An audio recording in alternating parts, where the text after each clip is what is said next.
Bonjour, est-ce que c'est mieux? C'est pas évident. Bon, le thème de cet après-midi, c'est l'immunosénescence. Comment l'âge intervient sur la régulation et le fonctionnement des cellules immunocompétentes, et en particulier les lymphocytes T. Quelles conséquences sur les réponses à la vaccination et comment y remédier?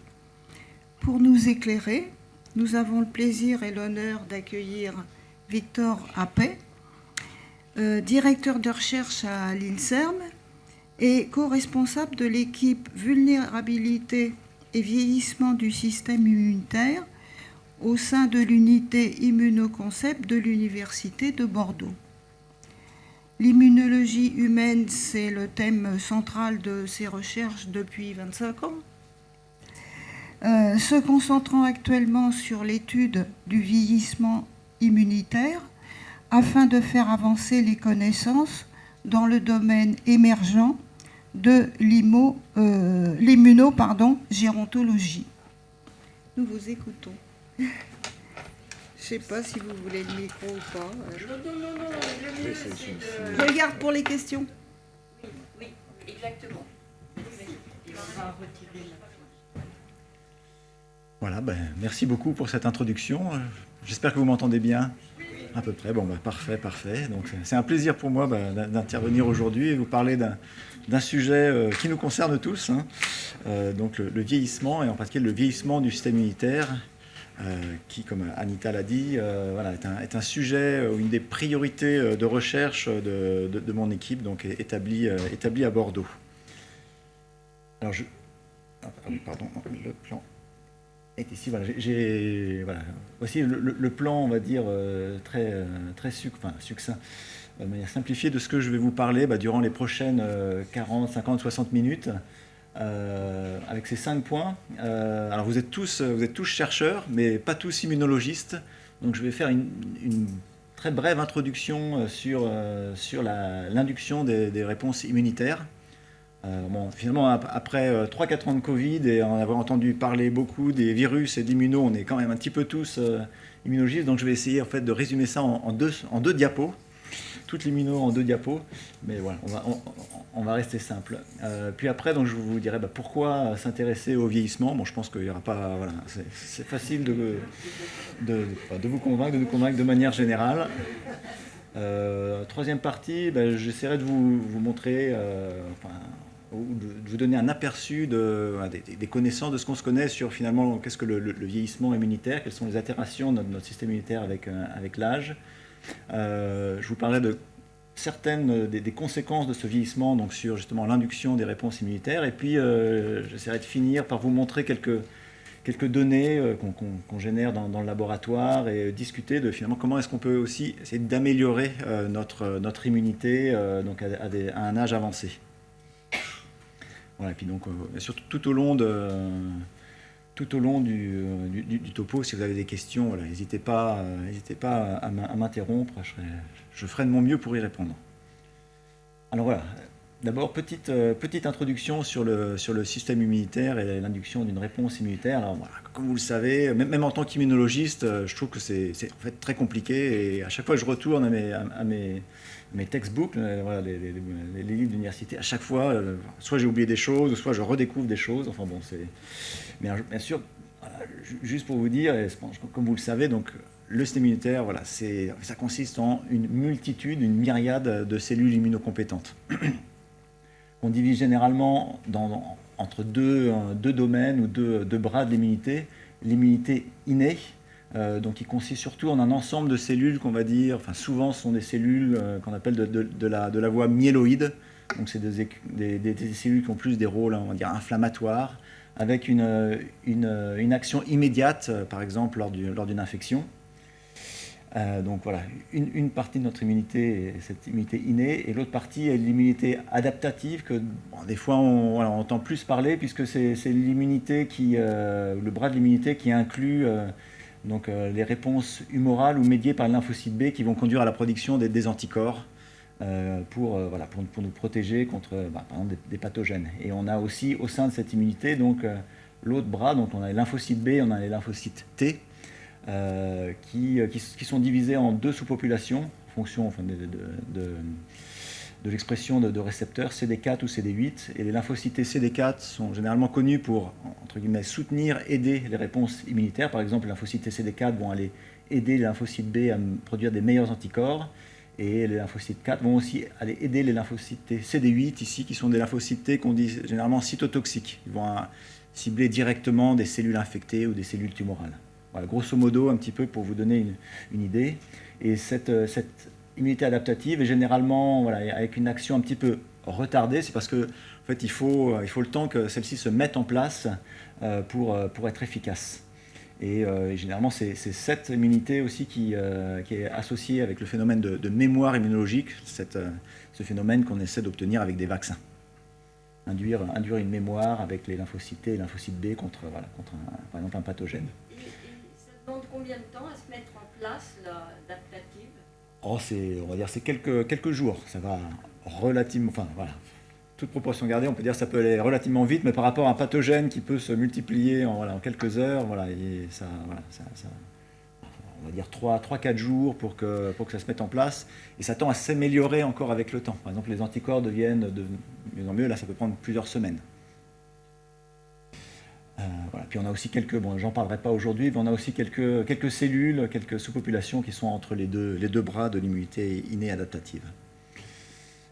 La deuxième dia, c'est juste pour vous rappeler en fait finalement comment se passe l'induction d'une réponse immunitaire, par exemple lorsque on a une infection par un virus ou un pathogène, ou lorsqu'on a une vaccination.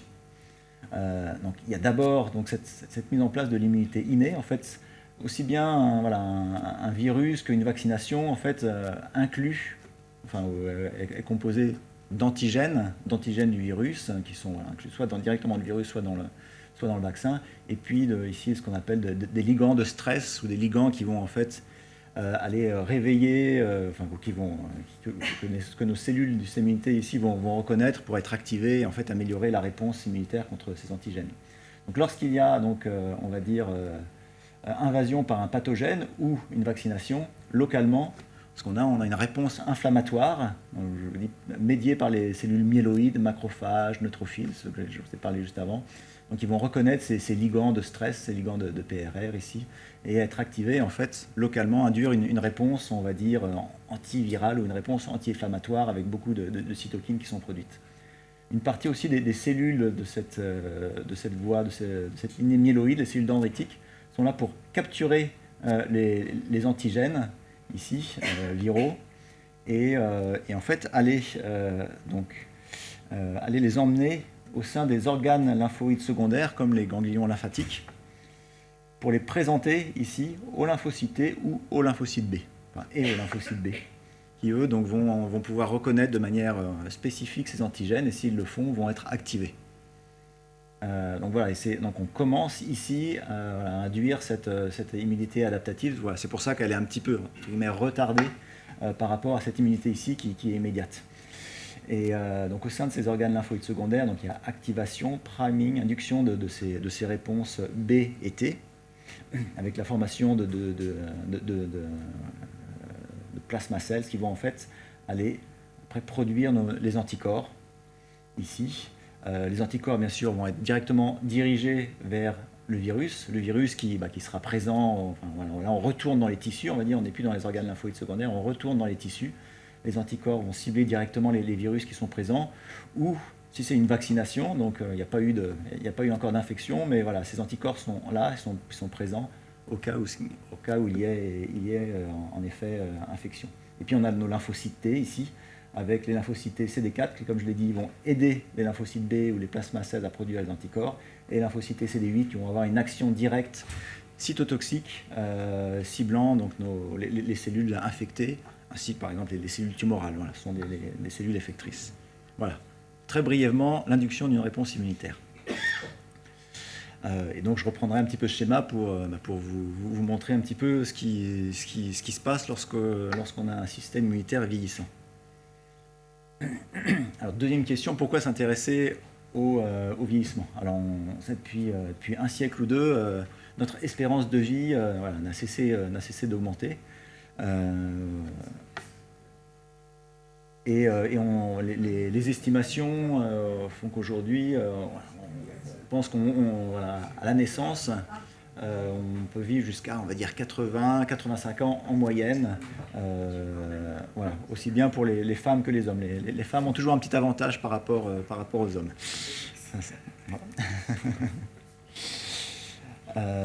Et au niveau de la population mondiale, ici on a le nombre de personnes, donc là, le nombre de la population mondiale, donc voilà, ça on est toujours en augmentation, on est à 8 milliards d'êtres humains sur la planète, ça va continuer un petit peu, donc normalement ça a tendance à stagner, mais ça continue à augmenter. Ce qu'il y a de sûr, c'est qu'au sein de cette population mondiale, le taux de personnes vivant au-delà de 60 ans augmente fortement. Et donc on estime qu'à la moitié de ce siècle, on aura presque un quart de la population mondiale qui sera âgée de plus de 60 ans. Et j'aime bien généralement mettre ces pyramides, ces distributions de la population en fonction de la tranche d'âge, donc pour soit les hommes à gauche ou les femmes à droite, en France ou au Japon, donc en fonction des quelques années. J'aime bien, la France, c'est toujours bien sûr d'intérêt pour nous, mais j'aime bien montrer le Japon aussi, puisque c'est un pays qui évolue toujours très vite et qui est aujourd'hui à la population la plus âgée. Et vous pouvez voir que dans les années 80, on était quasiment donc au même niveau de distribution en fonction des âges, c'est-à-dire environ, ici les pourcentages correspondent au pourcentage de personnes qui ont plus de 60 ans. Donc on était 15-17%. On voit, donc il y a 4-5 ans, eh bien, on a clairement un changement de ces distributions de personnes âgées. Donc on est clairement en augmentation. Et voilà, déjà aujourd'hui, on a plus de 34-35% des personnes au Japon qui ont plus de 60 ans. Et en termes d'estimation, pour la moitié du siècle, eh ben, nous on sera à peu près à un tiers de la population française qui sera âgée de plus de 60 ans. Et au Japon, on sera même à 40%. Il y a clairement des changements démographiques très très forts qui se passent. Et j'ai un collègue, comme il dit, on va passer en 50 ans, on va dire, de pyramide à pilier jusqu'à plutôt arbre de distribution de la démographie en fonction de l'âge. Donc voilà. C'est clair que tout ceci, c'est une bonne nouvelle qu'on vive plus longtemps, qu'on puisse vieillir. Bien sûr, mais c'est aussi un challenge en termes sociétal et aussi en termes de santé, puisque malheureusement, la quantité de vie, une augmentation de la quantité de vie, c'est bien, mais le problème, c'est que ça n'est pas toujours associé avec une augmentation de la qualité de vie. Et on le sait, le plus on vieillit, le plus on va être susceptible à développer différentes maladies, ou différentes comorbidités qui vont, il est fréquent qu'à partir de 80 ans, on puisse avoir 3-4 pathologies en même temps. Et parmi ces pathologies, on connaît bien les maladies cardiovasculaires qui augmentent avec l'âge, l'ostéoporose, les maladies neurodégénératives. Plusieurs de ces maladies sont bien connues pour augmenter avec l'âge. Et ainsi que d'autres maladies qui nous concernent peut-être plus particulièrement au niveau de l'immunité. Par exemple, le cancer. Alors ici, vous avez donc l'augmentation du taux ou de la prévalence donc de morts dues au cancer aux États-Unis, chez les hommes et chez les femmes. Alors c'est tout cancer confondu. Et on voit très bien que de manière générale, le cancer est une maladie associée à l'âge. Ça veut dire que tous les cancers ont la même distribution. Il y a des cancers qu'on aura plutôt associés à un âge plutôt jeune ou pas d'association avec l'âge, mais de manière générale, on va dire les 3/4, voire plus, des différents cancers vont suivre cette courbe.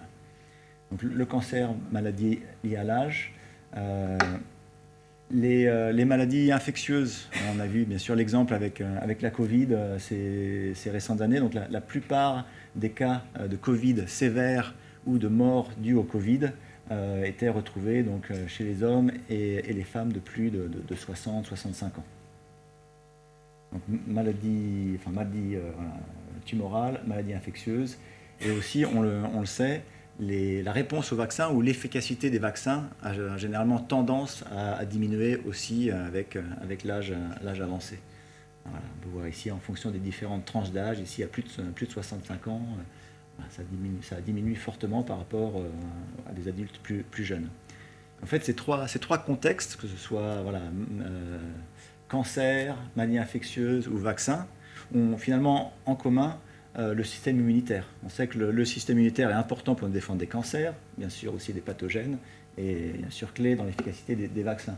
Donc, en fait, ces différents contextes de vulnérabilité chez la personne âgée suggèrent que potentiellement des altérations du système immunitaire avec l'âge pourraient être la raison, la cause de cette augmentation de prévalence de maladies chez la personne âgée. D'où l'intérêt de s'intéresser au vieillissement immunitaire, de mieux comprendre ses défauts pour espérons, pouvoir améliorer les choses. Alors, voilà, on passe à la troisième. Oui.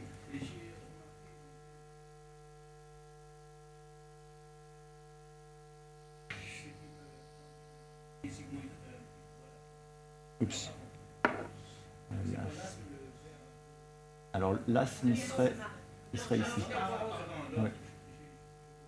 Oui, pas de souci. Voilà. Celui-ci, c'est l'ostéoporose. Ouais. Oui, c'est passé. Voilà. Il n'apparaît pas, il ne ressort pas ici.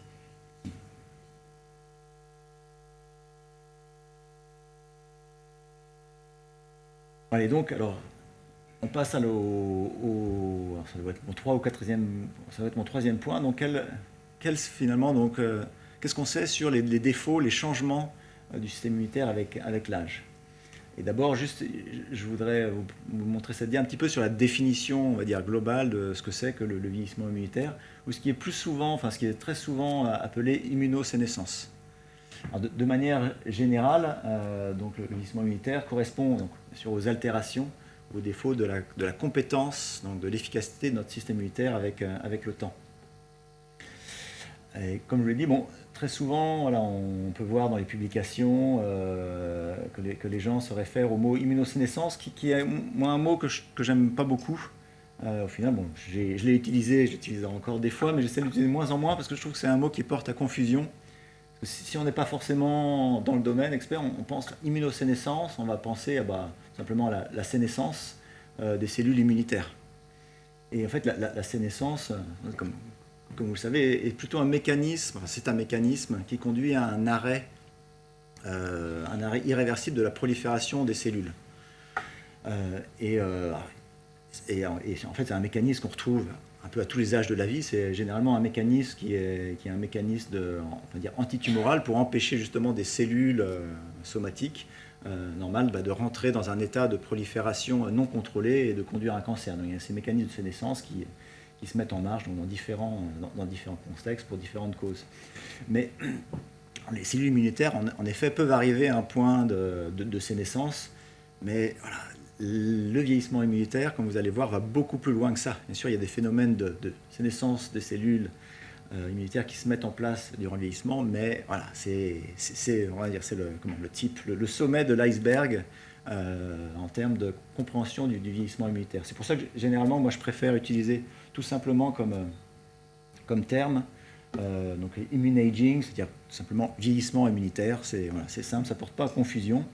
Et comme vous allez le voir, ça correspond en fait à de nombreux changements de la quantité des cellules du système immunitaire, de leur fonction, de leur phénotype, même de leur distribution dans les organes. Et voilà, tout ceci va faire que notre système immunitaire ne va pas être aussi efficace. Et c'est ce qui peut aussi, donc un petit peu, l'ensemble de ces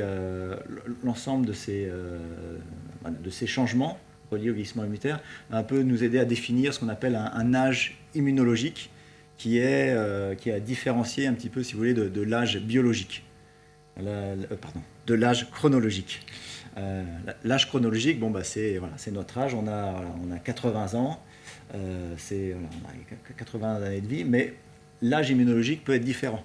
C'est-à-dire qu'on peut très bien avoir un âge immunologique relativement jeune, c'est-à-dire qu'à 80 ans, on peut peut-être avoir un âge immunologique de, entre guillemets, 60 ans, c'est-à-dire être encore en bonne forme du point de vue immunologique, ou à l'inverse, on peut très bien avoir 60 ans et pour certaines raisons, on en reparlera, mais avoir un âge immunologique beaucoup plus âgé et donc une compétence immunitaire plus faible. Donc voilà, c'était un peu la définition générale, vous parlez un petit peu des termes ici. Et maintenant, je vais avoir quelques diapos ici pour vous donner un petit peu, je ne vais pas aller trop dans le détail, mais pour vous donner une idée un petit peu globale de ce qu'on voit donc en termes d'altération immunitaire chez la personne âgée. Alors, quand je dis personne âgée, c'est généralement, bien sûr, il n'y a pas de, encore une fois, comme je dis, c'est différent de l'âge chronologique, mais grosso modo, un gériade va dire on est une personne âgée autour de 75 ans. Avant ça, on est jeune. Donc 75 ans, et c'est vrai que c'est un âge où on commence à avoir plusieurs altérations du système immunitaire qui sont plus visibles, qui apparaissent de manière plus évidente. Donc voici quelques-unes de ces altérations, et on va commencer en fait par la source, donc les cellules souches hématopoïétiques. Alors ma première dia, si vous vous rappelez, c'était un petit peu vous parler des différentes populations immunocompétentes. Donc les cellules de la voie myéloïde, macrophages, neutrophiles, cellules dendritiques, voilà, ici, et puis les cellules de la voie lymphoïde, les lymphocytes T, cytotoxiques, T helper, et les cellules B et plasma cell. En fait, toutes ces cellules ont la même origine. Les cellules souches hématopoïétiques qui sont dans la moelle, dans notre moelle osseuse, c'est la source de toutes nos cellules immunocompétentes. Et ces cellules souches hématopoïétiques ont pour rôle, bien sûr, de proliférer elles-mêmes, de s'auto-renouveler, renouveler le pool de cellules souches pour rester là, et puis, et surtout, donc, de se différencier dans ces différentes cellules immunocompétentes. Et en fait, donc, le plus on étudie les cellules souches hématopoïétiques, alors soit chez l'homme, soit dans des modèles animaux, en fait, le plus on voit qu'il y a des défauts de ces cellules et des défauts de l'hématopoïèse, c'est-à-dire de ces voies de différenciation en cellules immunocompétentes. Et ici, bon, par exemple, ce petit schéma résume assez bien ce qu'on voit. Donc, en effet, nos cellules souches hématopoïétiques chez la personne âgée sont généralement un petit peu biaisées en termes de fonction. Voilà, elles ne vont pas aussi bien se proliférer, elles ne vont pas aussi bien se différencier dans ces différentes populations. Donc on va dire leur qualité de manière générale diminue. Et il y a aussi un biais qui fait qu'avec l'âge ici, ces cellules ont une moins bonne capacité à rentrer dans la voie lymphoïde, c'est-à-dire les lymphocytes T et B, alors que la voie myéloïde est relativement bien conservée, voire des fois, voilà, il y a ce biais qui se fait qu'on a plus de cellules myéloïdes qui sont formées par rapport aux cellules lymphocytes, par rapport à la voie lymphoïde chez la personne âgée. Donc il y a ce déséquilibre qui se fait, qui va conduire avec le temps, on a moins de production de lymphocytes. Donc dès la source ici, la source des cellules souches, la source de nos cellules immunocompétentes, les cellules souches ont des défauts. On peut aller un petit peu plus loin. Alors on va regarder le développement et les défauts de ce développement pour les lymphocytes T. Alors, les lymphocytes T, comme je vous l'ai dit, donc, tout part en effet donc, de la moelle osseuse, des cellules souches hématopoïétiques. Et ces précurseurs ici, lymphoïdes, vont aller en fait dans le thymus. Donc le thymus qui est ce qu'on appelle aussi un organe lymphoïde primaire, parce qu'au sein de cet organe vont être générées des cellules immunocompétentes, en particulier donc les lymphocytes T. C'est un organe dans lequel on dit nos précurseurs T vont être éduqués en cellules T naïves, que ce soit CD8 ou CD4. Et ces cellules T naïves qui vont pouvoir après aller induire des réponses immunitaires. Le thymus, il évolue très vite. C'est ça. Autour de 15 ans ou quoi ? Alors ouais, exactement. Donc c'est exactement, c'est ce que j'allais exactement dire ici, c'est qu'en fait relativement tôt dans la vie, on va avoir donc cette involution du thymus qui se met en place, c'est-à-dire que les tissus, on va dire fonctionnels du thymus, donc le cortex et la médula, vont petit à petit disparaître. Et c'est vrai que c'est surtout au niveau de la puberté, sans doute avec les changements hormonaux, qu'on a cette involution qui s'accélère.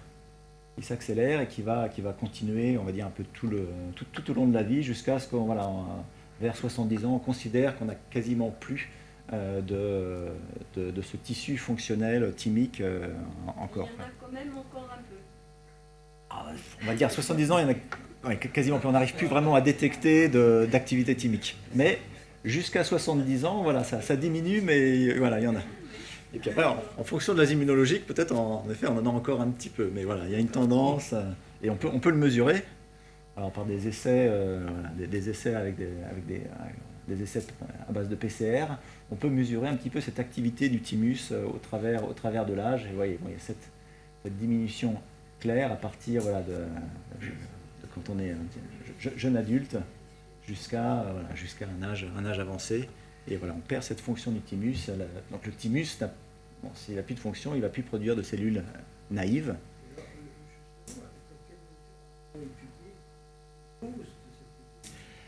Alors, je ne suis pas spécialiste, mais en fait, il y a l'impact des hormones qui va, à la puberté, on a un pic d'hormones qui semble avoir, encore une fois, les mécanismes précis, je ne les connais pas très très bien, mais qui va avoir des effets, on va dire, anti-thymopoïèse, qui va faire que ces tissus vont pas être, on va dire, promus dans leur fonction et leur activité. Donc il y a l'impact des hormones. Et aussi, il semblerait qu'il y a des impacts au niveau des cytokines pro-inflammatoires. Donc avec l'âge, j'en reparle un petit peu, on a une augmentation de tout ce qui est facteurs cytokines pro-inflammatoires. C'est sans doute plein de... On va en parler, une vie qui conduit à ça. Et en fait, donc dans des modèles animaux, on peut montrer que certaines de ces molécules, par exemple l'interleukine 6, etc., ont des effets, on va dire, anti-thymopoïèse. Ils vont conduire à ceci. Voilà, les mécanismes ne sont pas exactement bien vus, mais on voit clairement des corrélats pour certains facteurs. Et quelque part, il y a aussi sans doute, c'est un petit peu une évolution programmée, puisque en fait, déjà même quand on naît, on a un répertoire des lymphocytes qui est quasiment complet, et donc finalement de cellules naïves. Et je pense que le système immunitaire se dit est programmé pour, en fait, avec les premières années de la vie, commencer à laisser plus de place aux cellules mémoire qui vont être, quand on vie, on va être soumis, surtout aux premières années, soumis à différents pathogènes, etc., qui vont activer un système immunitaire, générer des populations mémoire qui sont généralement plus efficaces lorsqu'il y a une seconde infection avec le même pathogène que les cellules naïves qui mettent du temps à être activées. Donc en fait, à un moment de la vie, il vaut mieux avoir plus de cellules mémoire que de cellules naïves. Et donc c'est peut-être pour ça que le thymus involue finalement relativement tôt, puisqu'on se dit, on a eu notre pool de cellules naïves, on a fait ce qu'il fallait pour les mémoires, et maintenant on laisse la place aux mémoires. Et sans doute que ça marche bien, mais quand même, à un moment, on aimerait quand même pouvoir avoir des nouvelles cellules. Et puis voilà, donc au niveau du nombre justement de ces nouvelles cellules, les cellules naïves, que ce soit lymphocytes CD4 ou CD8, ici vous avez des nombres, donc chaque point représente donc le taux de cellules naïves pour un sujet. Un mid ici, c'est pour entre guillemets middle age, donc âge moyen entre on va dire 30 et 50 ans, et old, ça va être plus de 70-75 ans. Vous voyez que aussi bien pour les CD4 que pour les CD8, on a une vraie perte de nos lymphocytes naïfs en circulation. Et pour des raisons qu'on ne comprend pas forcément bien, mais c'est surtout les CD8 qui sont beaucoup impactés. En fait, le thymus, de manière générale, a l'air d'être capable de produire plus de lymphocytes CD4 que de lymphocytes CD8. C'est ce qu'on voit déjà à un âge jeune. On a beaucoup plus de CD4 que de CD8. Et avec cette involution thymique, cette baisse de la production, eh bien, c'est surtout les CD8 naïfs qui tendent à disparaître beaucoup plus. Le nombre de cellules et la diversité des cellules. Ça, c'est le nombre de cellules. Le nombre de cellules par... Alors, ça ne dit rien sur la diversité, bien qu'un petit peu si, parce que donc, les cellules naïves, par définition, sont très diverses. on va dire, une cellule naïve va être, enfin, pour les immunologistes, ça va correspondre à un récepteur spécifique de son antigène, donc une population naïve, voilà, ce qu'on appelle polyclonale. Il y a plein de clones différents, très, très diverses. Mais le fait que voilà, elles disparaissent, alors peut-être cette petite population garde une certaine diversité en elle-même, mais par rapport à ce que la diversité qu'apporterait une population beaucoup plus large, eh bien voilà, on perd entre guillemets en grandeur de répertoire. Est-ce que le nombre de cellules peut jouer sur les maladies de la mémoire? De la mémoire immunologique. Oui. Pas forcément sur les problèmes de la mémoire immunologique, mais on va voir. Oui. Parce que en fait, le moins on a de cellules naïves, le moins on peut induire de réponse contre un nouveau pathogène. Par exemple, avec la Covid, le SARS-CoV-2 qu'on n'avait jamais vu avant, il est arrivé, donc notre système immunitaire n'avait jamais été sollicité justement par ce virus, donc il fallait générer des nouvelles réponses. Et si on n'a pas ces cellules naïves, ou peu, eh bien, on va être moins efficace pour pouvoir générer une nouvelle réponse, parce que justement le répertoire est moins large. Donc on a, par exemple, des fois dans la grippe, on a des trous dans le répertoire, c'est-à-dire que à un âge plus jeune, on pourrait répondre à plein d'antigènes. Plus âgé, eh bien, voilà, on n'aura pas les cellules naïves ou les récepteurs pour aller voir tel ou tel antigène. D'où voilà, on pense que le plus on est âgé, le plus voilà, on peut être sensible, vulnérable à des maladies émergentes. Donc ça, c'était les cellules naïves, leur quantité. Alors si on va faire des études un peu plus fines, alors je vais, au cours de mon topo, je vais aussi inclure voilà, certaines. Vous êtes tous chercheurs, donc vous savez, je vais aussi inclure quelques données, de laboratoire, des graphes. Et ici, par exemple, en fait, on s'est intéressé aussi à la qualité de ces cellules naïves en fonction de l'âge. Encore une fois, vous avez trois groupes d'âge ici, young, donc jeune, middle age et old, donc tous des adultes, donc adultes jeunes, d'âge moyen et âgés. Et ici, on regarde en fait la longueur des télomères. Donc les télomères, c'est une mesure parmi d'autres, un petit peu du vieillissement d'une cellule. Et bien, ce qu'on voit, c'est que les cellules naïves de personnes âgées, eh bien, en fait, présentent des télomères plus courts que des cellules naïves de personnes jeunes. Alors bien qu'on pourrait considérer des cellules naïves comme étant par elles-mêmes des cellules assez jeunes, elles n'ont encore pas trop été activées, etc. Malgré tout, leurs télomères sont plus courts. Et alors, des télomères plus courts, généralement, sont associés justement avec des capacités de prolifération un petit peu plus faibles, c'est-à-dire le plus on est court en télomère, le plus on s'approche de ce que je vous parlais avant, des phénomènes de sénescence, associés donc avec une prolifération moins bonne. Et si en effet on prend des cellules naïves, donc de personnes d'âge moyen ou plus âgées, eh bien, et qu'on les active donc, dans des tests in vitro au labo, eh bien, on voit que de manière générale, donc les cellules naïves de personnes âgées prolifèrent un peu moins bien.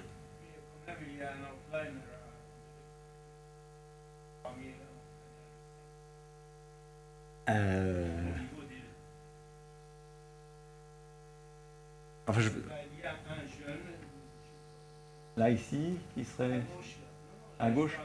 Ah là oui, celui-là oui, pardon, dans les télomères. Oui. Il y a toujours. Bon, après c'est des données. En plus il y a peu de. Bon, ça a été confirmé depuis. Il y a relativement peu de données. Mais de toute façon en population, enfin en études humaines, il y a toujours une variabilité assez forte dans les tests qu'on peut faire. Et donc voilà, il faut toujours accumuler pas mal de data pour se donner une tendance. Mais en effet, peut-être qui sait que voilà, cette personne est en effet un jeune outliner dont les cellules sont pas aussi efficaces qu'elles devraient l'être. Et puis, il y a aussi des biais techniques qui font que peut-être il y a la mesure ici, elle n'est peut-être pas assez précise. Voilà.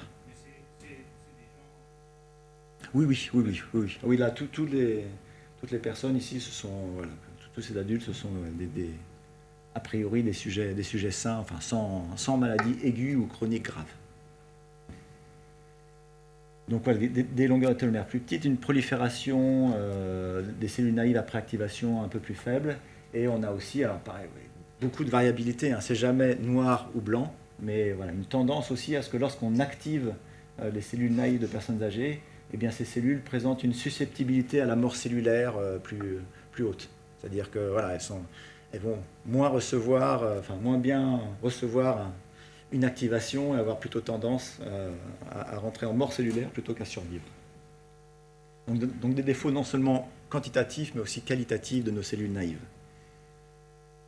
On va un petit peu plus loin. Donc vous savez, l'induction des réponses T, c'est généralement une cellule naïve qui n'a pas encore vu d'antigène. On l'active quand elle voit son antigène spécifique. Donc c'est la cellule dendritique qui vient l'activer. Ça n'a pas trop d'importance ici, mais voilà, une cellule naïve, elle s'active et elle va rentrer en différenciation et elle est au travers d'un processus ici les noms et les marqueurs n'ont pas trop d'importance, mais voilà, un processus qui va aller du haut vers le bas ici avec des cellules de plus en plus différenciées qui sont des cellules, on va dire, qui ont vu un antigène et qui ont des fonctions effectrices ou mémoire.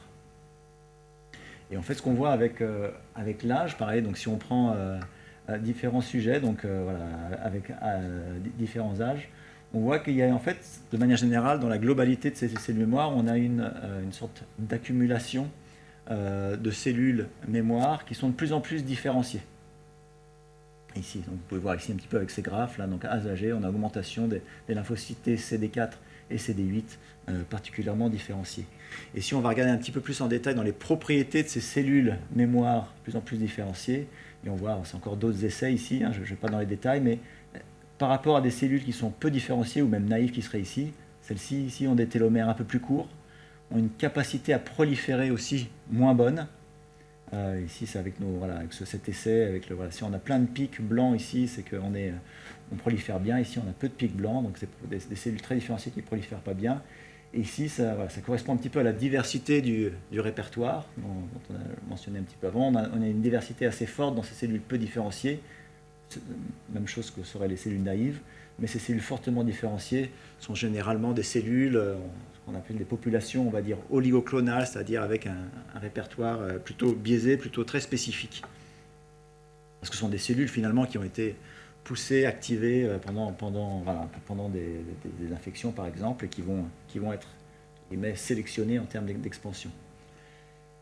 Et donc voilà, donc avec l'âge, on a cette accumulation de cellules mémoire ici, qui vient un petit peu prendre l'espace, entre guillemets, immunologique de nos cellules immunocompétentes. Et ce sont des cellules donc mémoire qui ont des caractéristiques de vieilles cellules, de par la longueur des télomères, leur capacité proliférative. Donc si je résume un tout petit peu là, rapidement ce que je vous ai dit au niveau des lymphocytes T, vous pouvez voir donc à gauche ici, c'est chez un jeune adulte.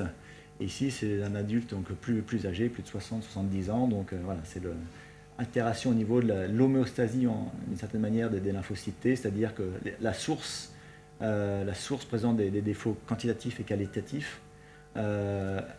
L'organe, le thymus ici, tend à involuer, donc on va avoir beaucoup moins de production de cellules naïves. Et en périphérie, ici, avec des années et des années de vie, beaucoup de cellules naïves auront été utilisées, activées. Donc il y en aura moins, puisque de toute façon elles sont plus produites, donc on ne peut plus les remplacer, et avec des défauts qualitatifs, et on va avoir une accumulation de ces cellules plus différenciées, effectrices mémoire, qui tendent des cellules plus vieilles. Donc clairement, ces changements, c'est finalement des caractéristiques principales d'un système immunitaire vieillissant, sont ces changements d'équilibre, d'homéostasie au niveau des lymphocytes T. Une dia sur le compartiment des lymphocytes B. Donc je serai très bref sur une dia parce que finalement on voit un petit peu la même chose, c'est-à-dire qu'on voit que les précurseurs des lymphocytes B, donc de manière quantitative, leur nombre, mais aussi qualitative, leur capacité à se différencier, à maturer et à proliférer, tend à diminuer avec l'âge, un peu ce qu'on voyait pour les lymphocytes T.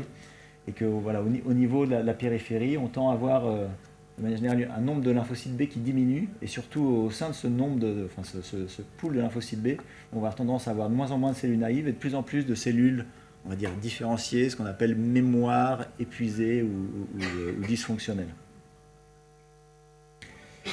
Et voilà un petit schéma pareil, qui résume très bien, c'est-à-dire un nouveau-né, il aura généralement une moelle osseuse, on va dire, mais vigoureuse, une moelle osseuse rouge, capable de produire plein de plein de lymphocytes, lymphocytes B. Donc en périphérie, on aura un gros pool de lymphocytes B mémoire, alors que donc, chez la personne âgée, on considère qu'on a ce qu'on appelle une moelle osseuse, on va dire, voilà, moins efficace, moins jaune. Et en périphérie, donc beaucoup moins de cellules naïves et beaucoup plus donc, de cellules B mémoire, voilà, dites épuisées. Oui. Ah, c'est pas le mien.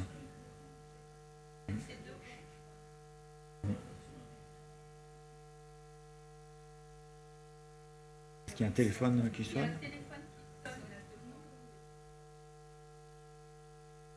Ouais, c'est peut-être là. C'est pas désagréable, mais.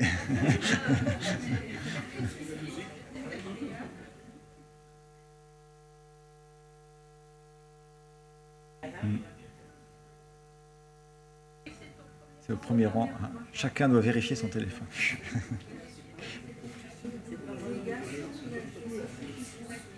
C'est ça. En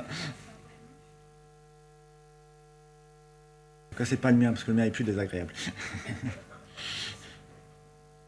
Donc on parle fort et puis c'est bon. Voilà. Ça marche, on fait comme Merci. ça. Alors une dernière diapo pour vous montrer ce qui se passe, pareil, vieillissement immunitaire, mais là l'autre voie lignée, c'est-à-dire les cellules myéloïdes, la réponse innée. Alors ça va aller vite, voilà, parmi ces cellules de la voie myéloïde, dont je vous avais dit, il y a les monocytes et les macrophages. Alors, de manière générale, voilà, leur nombre semble être plutôt stable par rapport aux lymphocytes qui diminuent. Donc je vous dis, c'est parce que cette voie de production ou d'hématopoïèse myéloïde en fait, est maintenue avec l'âge. Donc voilà, en effet, en périphérie, on voit que ces nombres-là ne diminuent pas. Par contre, on voit malgré tout qu'il y a des altérations fonctionnelles de ces cellules. Par exemple, ces cellules sont moins capables, donc si elles voient des molécules de stress, par exemple, de produire des cytokines inflammatoires, leur capacité à migrer de ces cellules, donc d'un tissu à un autre, est plus faible. Et puis surtout, on voit que les propriétés, on va dire, bactéricides de ces cellules sont diminuées aussi, donc des cellules moins efficaces, en nombre équivalent, mais moins efficaces. Et donc alors là, c'est pour les monocytes macrophages. Je ne vais pas détailler pour les neutrophiles, parce qu'en fait, on voit à peu près la même chose. Donc toutes ces cellules de la voie myéloïde voilà, ont des défauts plutôt fonctionnels. Puis peut-être la dernière sous-population dont j'ai mentionné avant, les cellules dendritiques, donc aussi de cette voie myéloïde, dont le rôle est assez particulier. Leur rôle est d'aller capturer, si je vous en ai parlé au début, d'aller capturer des antigènes viraux, par exemple, ou vaccinaux, pour aller les présenter aux lymphocytes B et T. Et bien, en fait, ces cellules dendritiques, la communauté a pu montrer que en fait, ces cellules avaient des défauts de capture de ces antigènes et de ce qu'on appelle de processing pour aller faire leur rôle de présentation de l'antigène.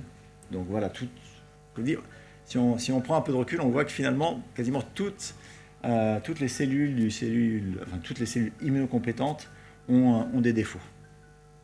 Alors, encore une fois, c'est jamais noir ou blanc, mais voilà, ces cellules tendent à accumuler et donc à affaiblir notre réponse immunitaire. Donc ici, je reviens à mon petit schéma, si vous vous rappelez, sur l'induction d'une réponse immunitaire. Donc d'abord l'immunité innée, puis l'immunité adaptative. Et ici, je vais juste vous replacer finalement ce que je vous ai dit avant en termes des défauts du système immunitaire et comment ils peuvent impacter sur l'induction d'une réponse. Alors si on voit d'abord juste dans la première étape, donc cette étape d'immunité innée. Alors je vous dis que de manière générale, donc ces cellules myéloïdes, macrophages, neutrophiles, avaient une moins bonne capacité à réagir aux ligands de stress qui pourraient être donc fournis par un vaccin ou au virus. Donc une moins bonne capacité à sécréter des cytokines pro-inflammatoires. Donc localement ici, on a une moins bonne réponse inflammatoire, une moins bonne réponse au danger. Ces cellules aussi ont une moins bonne capacité à migrer vers le site d'inflammation. Donc voilà, de manière générale, voilà, la réponse innée ici est moins efficace. Je vous ai dit que les cellules dendritiques aussi avaient une moins bonne capacité à capturer les antigènes et à les présenter. Donc voilà, on a ce processus ici de pont, de lien vers l'immunité adaptative qui est moins efficace. Alors, comme je dis, c'est pas que c'est noir et blanc, hein, ça se passe quand même, mais c'est juste moins optimal, ça se passe moins bien. Lorsque ces cellules dendritiques donc, arrivent dans les organes lymphoïdes secondaires, comme les ganglions, ici, avec l'antigène, et bien en fait elles vont se retrouver dans un organe dont la structure cellulaire est moins organisée, c'est-à-dire qu'on a beaucoup moins de cellules naïves T et B. C'est-à-dire ces cellules sont moins produites, on en a moins avec l'âge. Donc finalement on va avoir moins de chances de trouver un match quand la cellule dendritique arrive avec son antigène. Et ben, voilà, le répertoire sera moins élaboré, moins fourni, donc moins de chances de trouver le bon lymphocyte B ou le bon lymphocyte T. Quand ça se passe malgré tout, hein, à plus petite échelle, mais ça se passe malgré tout, eh bien, on a activation des cellules naïves, mais ces cellules, je vous ai dit, qualitativement, elles sont moins efficaces, elles vont être moins bien activées, et donc induire une moins bonne réponse immunitaire, moins bien se différencier. Au niveau des lymphocytes B, ça peut être traduit par une moins bonne capacité, on va dire, à générer des anticorps, on va dire, efficaces.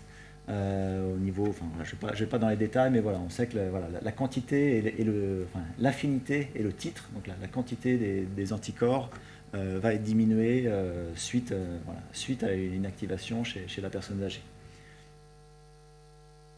Et au final, donc, ce qui nous intéresse, c'est l'efficacité de la réponse immunitaire.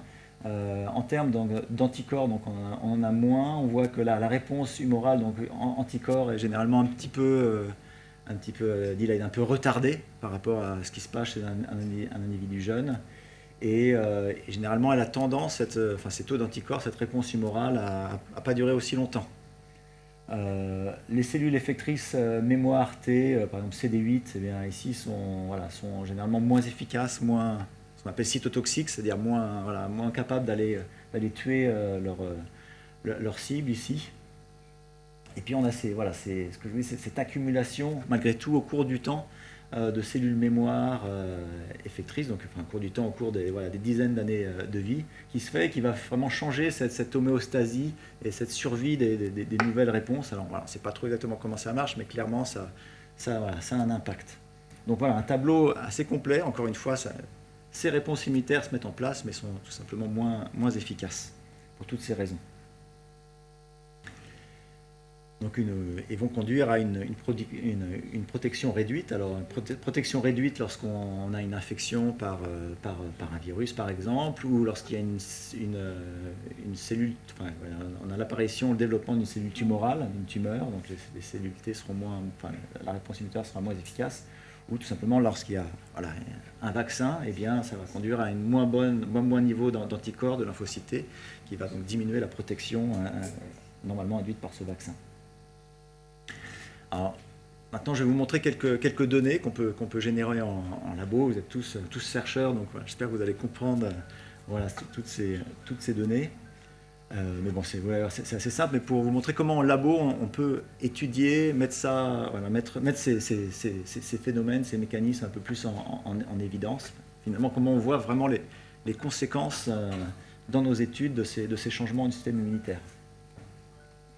Alors par exemple ici, je vous montre les résultats d'une première étude qu'on avait faite il y a une dizaine d'années, où en fait on a été, donc en jaune vous allez voir finalement la méthodologie ici, on a été étudier la capacité ou l'efficacité donc de personnes âgées à induire, donc priming c'est induire une nouvelle réponse TCD8 à partir de cellules naïves.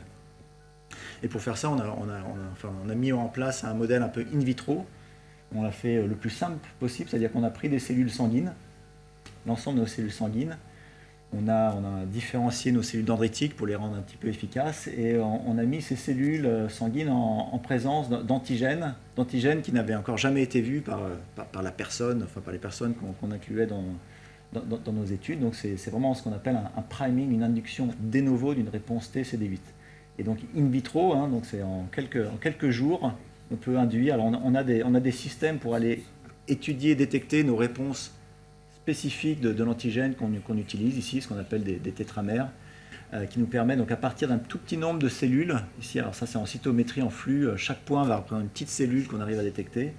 On arrive à donc induire ces réponses et voilà, vous voyez, de quelques petits points on arrive à avoir une jolie population ici de cellules TCD8 spécifique de notre antigène qu'on peut détecter, qui correspond à l'induction d'une réponse, donc in vitro. Et si on fait ça dans un certain nombre, avec un certain nombre d'échantillons, donc ici chaque point représente l'échantillon d'une personne, donc d'âge, on va dire d'âge moyen, moins de 55 ans, ou âgé, plus de 70 ans, on voit qu'en termes de quantité, ici, donc la fréquence de ces cellules ici, qu'on regarde après 12 jours de culture in vitro, de manière générale, on a un nombre de cellules beaucoup plus faible chez la personne âgée, après activation avec ces antigènes pour activer des cellules naïves.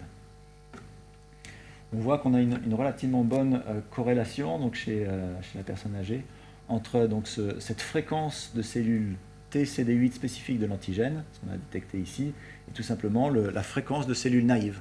C'est ce que je vous disais avant, donc le moins on a de cellules naïves, le moins on va avoir la possibilité d'induire des fortes réponses T, ici CD8. D'où donc voilà, l'appauvrissement de ce compartiment a pour conséquence une plus faible induction de réponse T ici. Le mode de traitement est à la naissance et la progression du nombre de cellules naïves. Oui, définitivement. Alors j'en parlerai un petit peu après, voilà, dans les perspectives. Il y a des approches qui sont développées dans ce sens-là, qui marchent, je dirais, dans les modèles, enfin on recherche dans les modèles animaux, mais qui sont pas encore bien sûr mis en place chez l'homme. Mais oui, en effet, clairement, dans certains cas, comme les virus émergents, etc., l'idée pourrait être de donner une capacité au thymus à produire des lymphocytes naïfs complètement. Et alors voilà, ici on a un défaut quantitatif, moins de cellules, mais en fait si on va après regarder donc certaines molécules au sein de ces cellules ici, donc les cellules qui sont induites, donc ici après 12 jours en culture, donc même si elles sont en plus petit nombre, on peut quand même aller les étudier, voir ce qu'elles ont dans le ventre, en termes de molécules ou de facteurs, on dit cytotoxiques, tels que le granzyme, perforine, tout ça, c'est tout petit ici, j'arrive à peine à le voir. Mais voilà, ces molécules, granzyme, perforine, Tibet, ce sont tous des molécules qui sont importantes pour le lymphocyte CD8, qui sont produits par le lymphocyte CD8, qui sont importantes pour aller tuer sa cible, donc la cellule infectée ou la cellule tumorale. Et comme vous pouvez le voir ici, en fait, eh bien, quand on fait donc ces approches ici d'induction de réponse TCD8, eh bien, on voit que les cellules, l'induction de cellules à partir de personnes âgées, eh bien, ces cellules ont aussi des défauts de production de ces molécules cytotoxiques. Et ce qui va être en effet directement relié à cette baisse de fonctionnalité effectrice de ces cellules. Donc on a aussi bien des défauts quantitatifs que qualitatifs des réponses T CD8 donc chez la personne âgée. De manière générale, ça va correspondre à une réduction de la capacité à répondre de manière de novo, c'est-à-dire contre des nouveaux antigènes avec l'âge. Voilà, ça c'était une des premières approches qu'on a mis en place in vitro, qui nous sert encore beaucoup pour différentes applications. Mais on peut aussi étudier, par exemple, l'induction de réponses immunitaires, bien sûr, dans le cadre vaccinal. Et la Covid-19 nous a donné, entre guillemets, à toute la communauté la possibilité de faire ça de manière très, très détaillée, puisque voilà, la possibilité, c'était vraiment un contexte où on pouvait, en termes de vaccination de novo, donc avec des nouveaux vaccins, voir ce qui se passait. Donc ici, c'est une autre étude qui a été mise en place il y a quelques années, l'étude Covid-Compare, pour comparer l'immunogénicité, par exemple, donc des vaccins mRNA-LNP dans différents groupes d'âge. Et là, vous pouvez voir, ici, vous pouvez voir les taux d'anticorps anti-spike. Donc spike est cette protéine de SARS-CoV-2 qui est inclus dans le vaccin. Donc taux d'anticorps, on peut voir que ces taux d'anticorps sont il y a une tendance à être significative, à être diminuée donc chez la personne d'âge avancé. Réponse anti-spike des lymphocytes CD4 aussi, alors là c'est vraiment une tendance, c'est pas aussi clair, Mais par contre, on voit bien que les lymphocytes CD8, eux aussi, ont une forte, sont fortement diminués chez la personne âgée. Il faut savoir que les données que je vous montre ici, c'est surtout pour les anticorps, c'est à jour 28 ici, c'est vraiment après la première injection. Donc c'est vraiment de la réponse de novo, de la réponse primaire, et on voit qu'il y a ces défauts. Si on regarde un peu plus loin, on l'a regardé, ce qui est rassurant, si on va avec un boost du vaccin, donc si on regarde cette même réponse anticorps à jour 57, et ben, en fait on arrive à pouvoir malgré tout remonter quasiment au même niveau les réponses chez les personnes âgées. Donc voilà, il y a des défauts, on va dire, de mise en place, des retards dans la mise en place de la réponse, mais avec des boosts, avec des immunisations supplémentaires, on arrive à remonter. Alors oui, les probabilités, ça doit être... Oui, la significativité, il faut que je me rappelle ce qu'on a fait. Je pense que oui, ça va être entre le groupe. Généralement, ça va être entre le groupe, sur ce test, je pense que ça va être entre le groupe le plus jeune et le groupe le plus âgé. Alors ce qu'on peut faire, je ne vais pas aller dans le détail, donc je vous ai dit qu'on avait des changements au niveau de l'homéostasie des lymphocytes, moins de naïfs, plus de cellules mémoire, CD4, CD8. On a aussi des changements au niveau inflammatoire, de la capacité à produire différentes cytokines. Donc on a regardé tout un tas de sous-populations immunitaires, tout un tas de cytokines dans le plasma, en périphérie, pour voir s'il y avait des corrélats associés aux réponses immunitaires. Alors, ce qui est entouré en rouge, c'est un peu ce qui sort. Alors, bien sûr, c'est des corrélats, ça veut pas, c'est pas démonstration, mais bon, on voit ici, j'ai juste sélectionné quelques-uns. On voit qu'il y a des corrélations ici entre les taux d'anticorps ici, anti-spike, et par exemple des molécules inflammatoires. Donc, le plus on a des molécules ou des cytokines inflammatoires, le plus ceci est associé avec des réponses plus faibles au niveau anticorps, au niveau des lymphocytes T, ici, pour ces trois-là. Ici, on voit, c'est une corrélation très faible, mais on a une sorte de petite corrélation, encore une fois, entre les taux de cellules induites par le vaccin et le taux de cellules naïves chez les mêmes individus. Donc voilà, il y a encore une fois différentes hypothèses qui sont à poursuivre, à plus comprendre, mais voilà, donc voilà. Je vous ai parlé de la réduction du pool de cellules naïves, donc qui va limiter l'induction de réponse primaire, donc c'est aussi ce qu'on a vu avant. Et puis ces différentes molécules sont connues dans la littérature pour avoir un peu des effets immunosuppressifs sur les réponses T et B, donc potentiellement pourraient impacter. Ces molécules augmentent, leur taux augmente avec l'âge et peut-être aurait un effet négatif sur l'induction des réponses T. Donc ceci reste à prouver. En pratique, la vaccination anti-Covid a très bien marché. Oui. Il n'y a pas eu de vaccin particulier pour les personnes âgées. Pour Covid, non, c'est ça. Non, enfin bon, comme je vous dis, heureusement on a pu faire plusieurs injections. Je pense que c'est ça qui a permis qu'on ait des taux de protection qui soient plus élevés. Donc globalement, c'est vrai, ça a bien marché, heureusement. Mais bon, malgré tout, on arrive à avoir des petits défauts. Je dis pas que les vaccins marchent pas du tout, ou ne marchent pas bien. Non, il y a des, faut, surtout pour la personne âgée, il faut clairement utiliser ces vaccins. Ça permet d'augmenter la protection. Mais bon, on voit malgré tout qu'il y a des petits défauts qui doivent être connus. Chez les personnes âgées. Plus chez les personnes âgées. Oui. Non, c'est pas. Il y a plusieurs études malgré tout qui montrent que les réponses sont un peu plus faibles. Alors peut-être ça suffit à protéger, mais ça peut protéger. On sait que malgré tout, les vaccins ont marché, mais ils ne protégeaient pas forcément de l'infection, ils protégeaient par exemple d'une maladie sévère.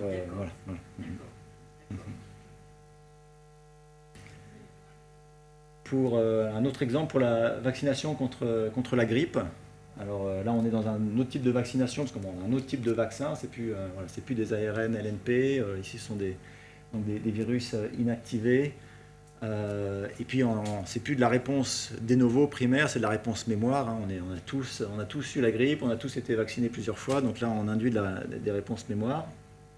Et donc on a participé à une étude ici, on a regardé les réponses T au vaccin, enfin les réponses mémoire après vaccination. Pareil, c'est des, sujets un peu plus jeunes ou un peu plus vieux. Et donc on a regardé les réponses T au vaccin, et puis on a regardé les réponses mémoire après vaccination. Pareil, c'est des sujets un peu plus jeunes ou un peu plus vieux. Et donc on a regardé les réponses T au vaccin, et puis on a regardé les réponses mémoire après vaccination. Alors, comme vous le savez, sans doute pour la grippe, il y a plusieurs souches. Hein. On essaie de se protéger contre plusieurs souches. Et voilà, il y a des virus A, des virus B, il y a plusieurs sous-types de virus. Et là, je vous montre par exemple les réponses lymphocytaires T. Donc les taux, voilà, je ne vais pas aller dans les détails des essais, mais bon, le nombre de lymphocytes, donc dans un assez grand nombre d'individus ici, quelques jours ou mois après immunisation.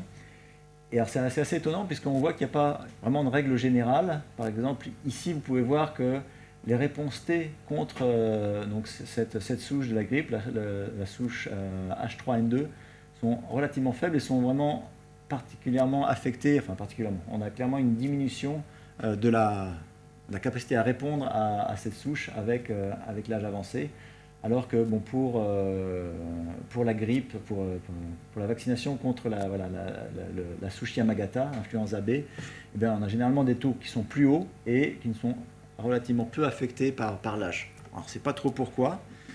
Ce qui est intéressant, c'est de savoir que H3N2, en fait, c'est la souche généralement qui nous embête le plus, c'est la souche qui nous rend le plus malade et à laquelle on est de manière générale le plus vulnérable, en particulier les personnes âgées. Donc voilà, peut-être qu'il y a un défaut au niveau de cette induction de lymphocytes T par le vaccin, ou de manière générale par la grippe, qui fait qu'on est plus susceptible. Encore une fois, pourquoi on ne sait pas, c'est clairement à investiguer. En termes d'investigation, on peut aller plus loin, on peut, encore une fois, par cytométrie, après activation avec des antigènes spécifiques de la grippe, on peut aller étudier, encore une fois, à chaque point ici, et une cellule qu'on va aller étudier, on peut aller étudier différentes fonctionnalités de ces cellules. Donc ici, ce sont des lymphocytes TCD4, ceux qui étaient les helpers, les auxiliaires, et donc ils produisent différentes cytokines qui vont avoir différentes capacités d'aide. Ici, en fait, on peut regarder donc l'expression de ces différentes cytokines et voir en fait s'il y a des cellules qui produisent plus ou moins de ces cytokines simultanément. C'est un peu ce qu'on regarde ici avec donc, le nombre de fonctions, le nombre de cytokines qu'ont les cellules en même temps. Et on voit par exemple que les personnes jeunes ici, de moins de 65 ans, ont des lymphocytes TCD4 contre la grippe qui généralement ont un plus haut niveau de production de ces cytokines, de plusieurs cytokines en même temps par rapport à des personnes âgées. Et ça, ce coup-ci, bon, dans nos essais, eh bien, il y a pas vraiment, on voit la même chose que ce soit pour H3N2 ou Yamagata. Donc on va avoir des défauts quantitatifs qui ne font pas forcément les mêmes, mais souvent on va retrouver les mêmes défauts qualitatifs. Et puis on peut aller disséquer encore plus loin nos réponses T, CD4. Ici, on va aller par exemple regarder les taux de lymphocytes TCD4 qu'on appelle TFH, c'est-à-dire pour Follicular Helper, c'est-à-dire que c'est vraiment les cellules qui vont aller aider les lymphocytes B à produire des meilleurs anticorps. On voit généralement chez la personne âgée, ces cellules, ces cellules donc, spécifiques ici sont en plus petit nombre et on a une corrélation. On a peu de points ici, mais on a une corrélation entre le fait que le moins on a de ces cellules, ici, donc sur cet axe, ici, le moins on a des cellules en bleu, donc chez les personnes âgées, eh bien le plus bas sont généralement les taux d'anticorps, donc ici contre H3N2, qui sont induits après vaccination. Donc voilà, au niveau biologique, on arrive vraiment à pouvoir montrer qu'il y a des défauts quantitatifs et qualitatifs de nos réponses vaccinales.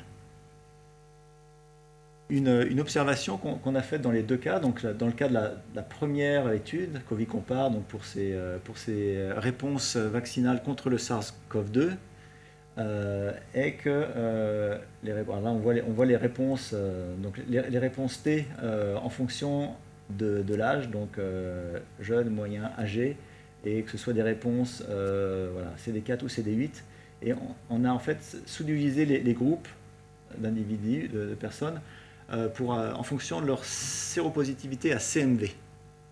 CMV, je ne sais pas si vous en avez entendu parler, c'est le cytomégalovirus. Donc c'est un virus qui traîne partout, c'est de la famille des herpès-virus. Et on va dire à un âge moyen, il y a à peu près 50% de la population qui est infectée. C'est un virus généralement qui peut être un petit peu symptomatique dans la primo-infection, mais en fait qui devient très chronique, on s'en débarrasse pas, on le garde toute sa vie. Et le plus on va dans la vie, le plus on va avoir des chances d'être infecté à un moment. Et donc, voilà, à des âges avancés, 70, 80 ans, il y a généralement 80% de la population qui est infectée. Et en fait, on a vu que c'était les réponses vaccinales, ici particulièrement les réponses TCD8 dans le cadre de cette étude, étaient particulièrement diminuées chez les personnes qui étaient CMV séropositives. Donc âgés et séropositifs, et CMV séropositifs. Et dans le cas de la grippe, alors c'est un peu, désolé, la représentation est un peu différente, on va s'intéresser surtout peut-être au graphe du bas ici, par les réponses TCD8 spécifiques donc de la grippe ici. Et bien pareil, on a des petits P qui sortent, alors on a très peu de points ici, donc c'est dur de faire des conclusions fortes, mais de manière générale, les P sont retrouvés donc chez les personnes âgées, CMV séropositif. On a encore ici une fois des plus faibles réponses T, CD8 induites par le vaccin. Pardon ? CMV, c'est pour cytomégalovirus.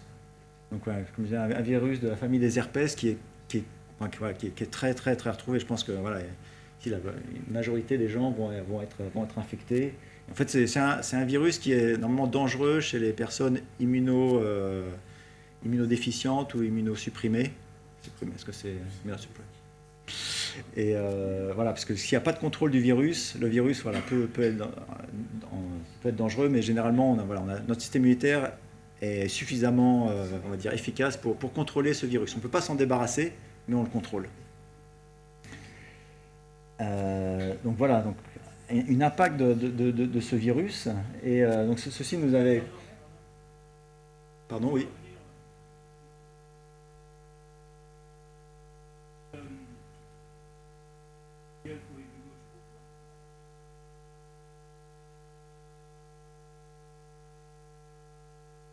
Ici, là, je dirais que c'est pas une vraie augmentation. Encore une fois, c'est la variabilité de l'essai. Alors, je crois que c'était significatif entre ça doit être significatif entre ce groupe-là et celui-ci. C'est-à-dire qu'il y a une petite baisse, mais encore une fois, sur le CD4, je ne m'y arrêterai pas. Je pense que c'est je dirais sur les CD8, on voit en effet en palier. Donc, je dirais là, il y a vraiment un effet qu'on retrouve ici. Aussi sur le CD8, sur le CD4, dans ce type de vaccin qui peuvent induire des CD8, je pense qu'ici, il n'y a pas vraiment d'effet que je mettrais en avant.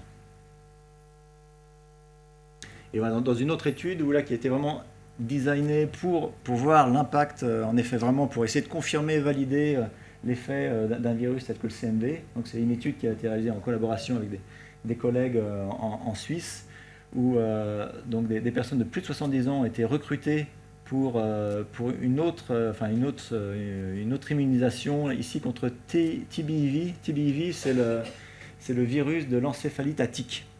Donc c'est un virus qui peut nous être transmis par les tiques. C'est plutôt un virus qu'on retrouve dans les pays de l'Est, mais qui est en Autriche, en Suisse, on le voit beaucoup. Et en fait, dans l'Est de la France, on commence à le voir de plus en plus. Donc, il sera bientôt à Paris.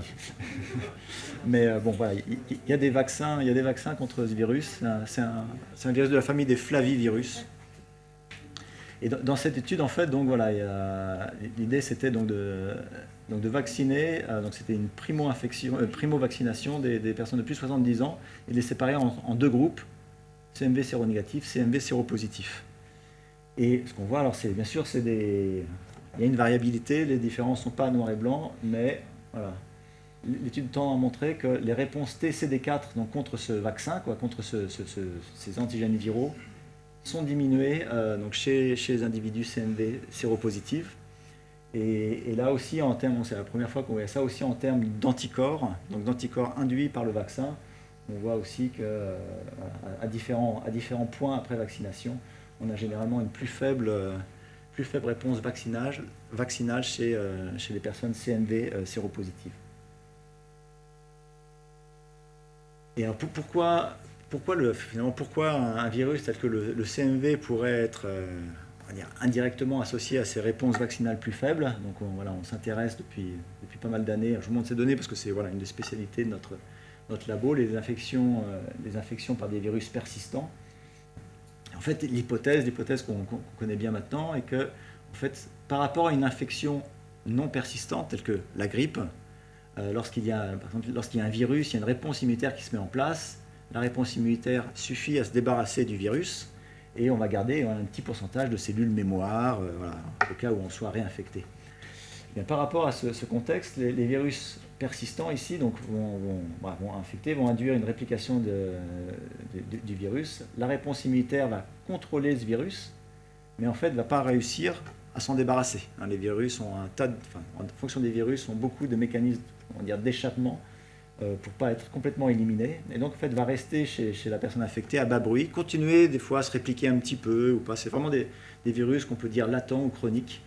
Mais lorsque il y a des petites réplications qui souvent passent sous le radar, on n'arrive pas à les détecter, malgré tout notre système immunitaire peut le détecter. Et c'est ce qu'on, c'est assez schématique, mais ça va conduire en fait à une activation répétée de notre réponse immunitaire et ce qu'on appelle l'inflation un petit peu de la mémoire. C'est-à-dire que nos cellules sont constamment ou de manière récurrente activées et ça va conduire à ceci. Donc on a plusieurs exemples. Alors, le CMV, c'est un exemple en effet très criant et on voit toujours, mais il y a d'autres virus qui sont persistants, qui peuvent induire à plus faible bruit, mais un petit peu ces mêmes phénomènes. C'est aussi des virus de la famille des herpès, le BV, HSV, VZV. Et puis on en a un, heureusement là on est peu infecté par celui-ci, mais le VIH aussi qui est chronique et qui va beaucoup induire ces phénomènes ici d'activation chronique et d'augmentation de la mémoire. Et alors, par exemple ici je vous montre à nouveau une étude qu'on a fait il y a quelques années donc chez des personnes, donc c'est indépendamment de tout vaccin, etc., mais juste de différents âges, dans lesquels on a fait des sérologies pour différents types d'herpès virus, donc des virus qu'on trouve fréquemment. Et puis en fonction, on les a séparés entre 0, 1, 2, 3 infections en même temps, puis on a regardé différents paramètres. Et ce qu'on peut voir ici, c'est que ici chaque point est un individu. Ici on regarde les cellules, on va dire effectrices mémoire, ces cellules T plus différenciées en fonction de l'âge et donc séparées en fonction de si on a 0, 1, 2, 3 ou plus d'infections.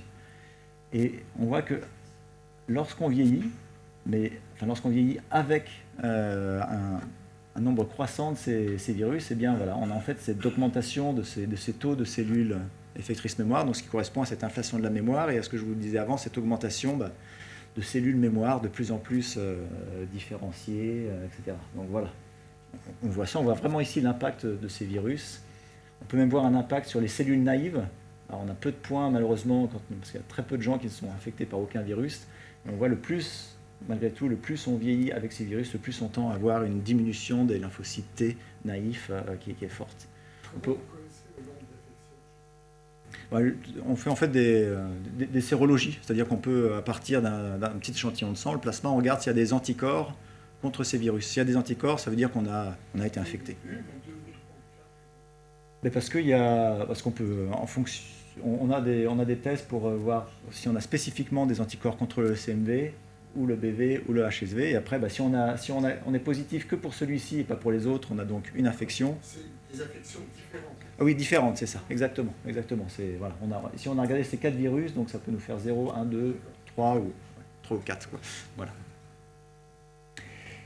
Et aussi, donc, si on peut regarder des molécules inflammatoires, des cytokines inflammatoires, on voit aussi, alors, en IL6, on sait qu'elle augmente avec l'âge, généralement, mais elle augmente clairement bien avec l'âge si on a plusieurs infections, l'interféron alpha, pareil, qui tend à augmenter, le plus on est infecté. Donc il y a vraiment de manière générale un impact fort de ces infections persistantes.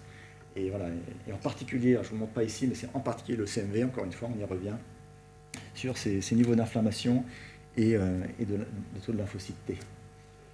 Et là, je vais vous montrer juste un petit exemple d'une étude qu'on a fait il y a pas mal d'années sur des jeunes adultes thymectomisés. Alors, on a beaucoup parlé de personnes âgées, donc là on prend une petite pause, on va regarder des nouveau-nés. Alors ça arrive peu souvent, mais sans doute vous le savez, il y a des bébés qui naissent avec ce qu'on appelle des défauts congénitaux du cœur, c'est-à-dire que le bébé naît avec une inversion de l'aorte et de l'artère pulmonaire. Alors, ce qui est bien sûr pas bon du tout pour l'oxygénation du nouveau-né et donc sa santé. C'est généralement ce qu'on appelle les phénomènes de bébé bleu. Voilà. Alors ici c'est Photoshop, il n'y a pas de... on n'a jamais des bébés bleus comme ça. Mais bon, voilà, il y a normalement des petites taches, il y a une petite couleur qui suggère ça. Et en fait, bon, voilà, bien sûr, il faut intervenir. Et donc, voilà, généralement, ce qu'il faut, c'est, dans les 2 semaines après la naissance, c'est opérer le cœur et intervertir les grands vaisseaux pour restaurer la bonne fonction du cœur d'oxygénation. Sauf que lorsqu'on est, eh bien le thymus, cet organe dont on parlait, quand on est, il est loin d'être involué, il est en pleine force, et parce qu'il doit produire les lymphocytes pour protéger le bébé. Et donc en fait, il est placé juste devant le cœur ici. C'est dans un nouveau-né, c'est gros comme une pêche. Et les chirurgiens, eh bien, ils doivent accéder au cœur qu'il y a derrière. Et pendant beaucoup d'années, ce qui était fait en cardio, c'est on enlevait le thymus pour accéder au cœur. Il vaut mieux sauver le nouveau-né. Et puis bon, tant pis pour le thymus, surtout qu'a priori, les immunologistes nous disent que le répertoire il est complet à la naissance, donc le thymus, on s'en fiche.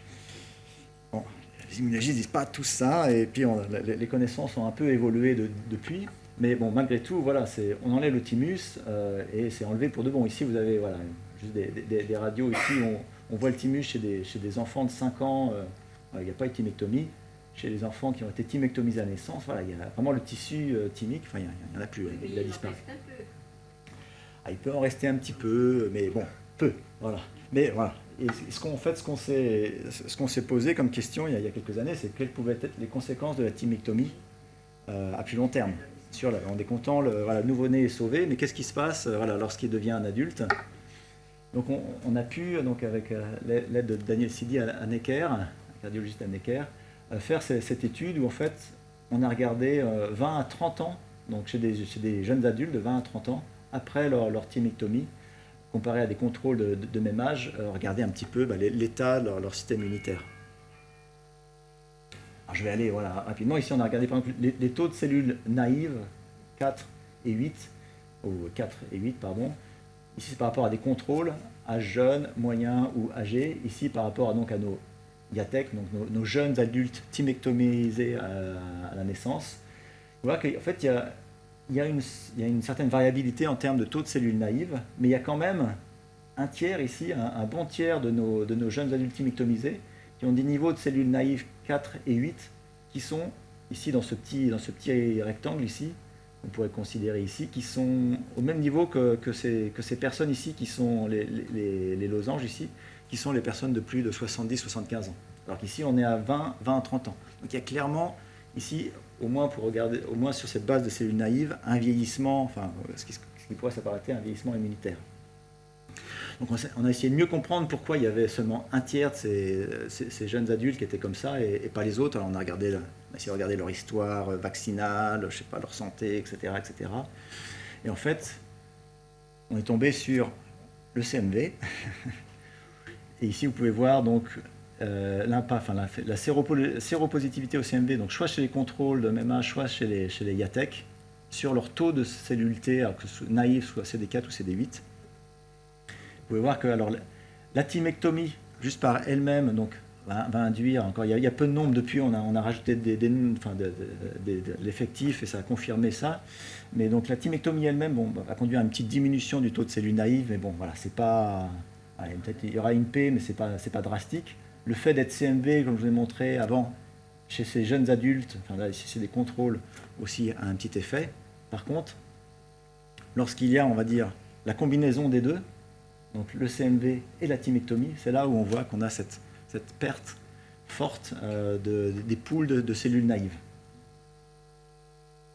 Donc en fait, le CMV ici, dans un contexte, enfin, ce contexte alors de nourrissons ou de jeunes adultes thymectomisés avec une infection virale chronique, nous montre un petit peu, enfin nous aide à mieux comprendre les mécanismes finalement de vieillissement immunitaire qui sont généralement des mécanismes combinés. Donc ici, on va avoir une infection chronique induite par le CMV, donc qui va activer les cellules, qui va générer beaucoup de mémoire, utiliser beaucoup du pool de cellules naïves, et qui, en combinaison avec une absence, on va dire, adéquate de capacité à renouveler ce pool de lymphocytes, alors dans le cadre des IATEC à cause de leur thymectomie, mais dans le cadre du vieillissement normal à cause tout simplement de l'involution du thymus, va conduire cette combinaison à un épuisement de nos ressources immunitaires primaires, les cellules naïves. Alors à l'époque, on aurait voulu aller plus loin, on n'a pas forcément pu, parce qu'on voulait voir est-ce qu'il y avait des changements au niveau de l'immunité vaccinale, etc. etc. Nos collègues à l'hôpital nous ont dit, bon, on va peut-être pas non plus faire trop de bruit autour de ça, ces jeunes adultes, ils sont en bonne santé, c'est ce qu'il faut, et c'est vrai que c'est le principal. Mais bon, on va y faire un petit peu attention, et ce qu'on va faire, c'est qu'on va essayer, maintenant, plus enlever tout le thymus, mais au moins, le thymus, il est fait de 2 lobes, on va essayer d'enlever qu'un lobe, et là, de manière générale, je pense, dans le monde, maintenant, quand il y a ces opérations, voilà, on n'enlève plus tout le thymus, on en garde une partie, puisque malgré tout au long de la vie, même si ça tend à diminuer, le thymus est fonctionnel et va produire des cellules. Et par contre, on n'a pas été beaucoup plus loin, et on a pu juste donner des recommandations, attention au thymus, mais en fait, il y a quelques années, assez récemment, donc il y a une jolie publication dans le New England qui a pu démontrer que, en fait, donc les adultes qui avaient reçu une thymiectomie à la naissance, donc le même type de personnes, de patients qu'on avait regardés, avaient généralement un risque de mortalité augmenté ou un risque de cancer augmenté par rapport à des contrôles. Donc, prouvant que, bien sûr, le thymus est important et sa fonction est importante, et très certainement, le fait d'éviter d'avoir des facteurs associés tels que le CMV permet, tout ça est important pour garder un état immunologique ou un âge immunologique jeune. Donc voilà, ici c'était la petite dia que j'ai représentée, je ne vais pas la recommenter, mais juste pour finir avec ma dernière partie de mon intervention sur qu'est-ce qu'on peut faire finalement, est-ce qu'il y a des choses qu'on peut faire pour essayer d'améliorer l'immunogénicité ou des vaccins, ou de manière générale l'immunité chez la personne âgée. Alors, je vais juste vous montrer quelques données rapides de choses qu'on peut faire dans le laboratoire. Ici, on reprend le même test in vitro dont je vous ai parlé avant, où on prend des cellules sanguines, on va les activer avec des antigènes qui vont plutôt cibler les cellules naïves, et puis on peut en fait utiliser différentes conditions d'adjuvant, si on veut rajouter des cytokines, des molécules qui vont essayer d'améliorer la réponse. Donc in vitro, on ne peut pas faire ça, on pourrait faire ça dans des modèles animaux, nous on fait ça avec du matériel humain, mais in vitro. On ne peut pas faire ça bien sûr chez la personne directement. Peut-être un jour, si on a des choses qui sortent, qui sont très, très prometteuses, et puis ces cellules qui sont ainsi générées, on peut regarder différentes propriétés d'expansion ou fonctionnelles. Là, je vous montre par exemple juste ici les résultats ici. Donc ici, c'est des jeunes adultes. On a regardé donc l'expansion de nos cellules spécifiques d'antigènes, donc après 10-12 jours in vitro, dans différentes conditions ici. Alors, ça c'est une condition, on va dire, standard, avec des cytokines inflammatoires, ou avec des molécules de stress, des ligands de récepteurs TOLAC. Ici, ça n'a pas trop d'importance, mais voilà, on utilise différentes molécules qui vont essayer de booster les réponses. Et on voit en termes d'expansion des cellules, bon, on a peu d'effets ici.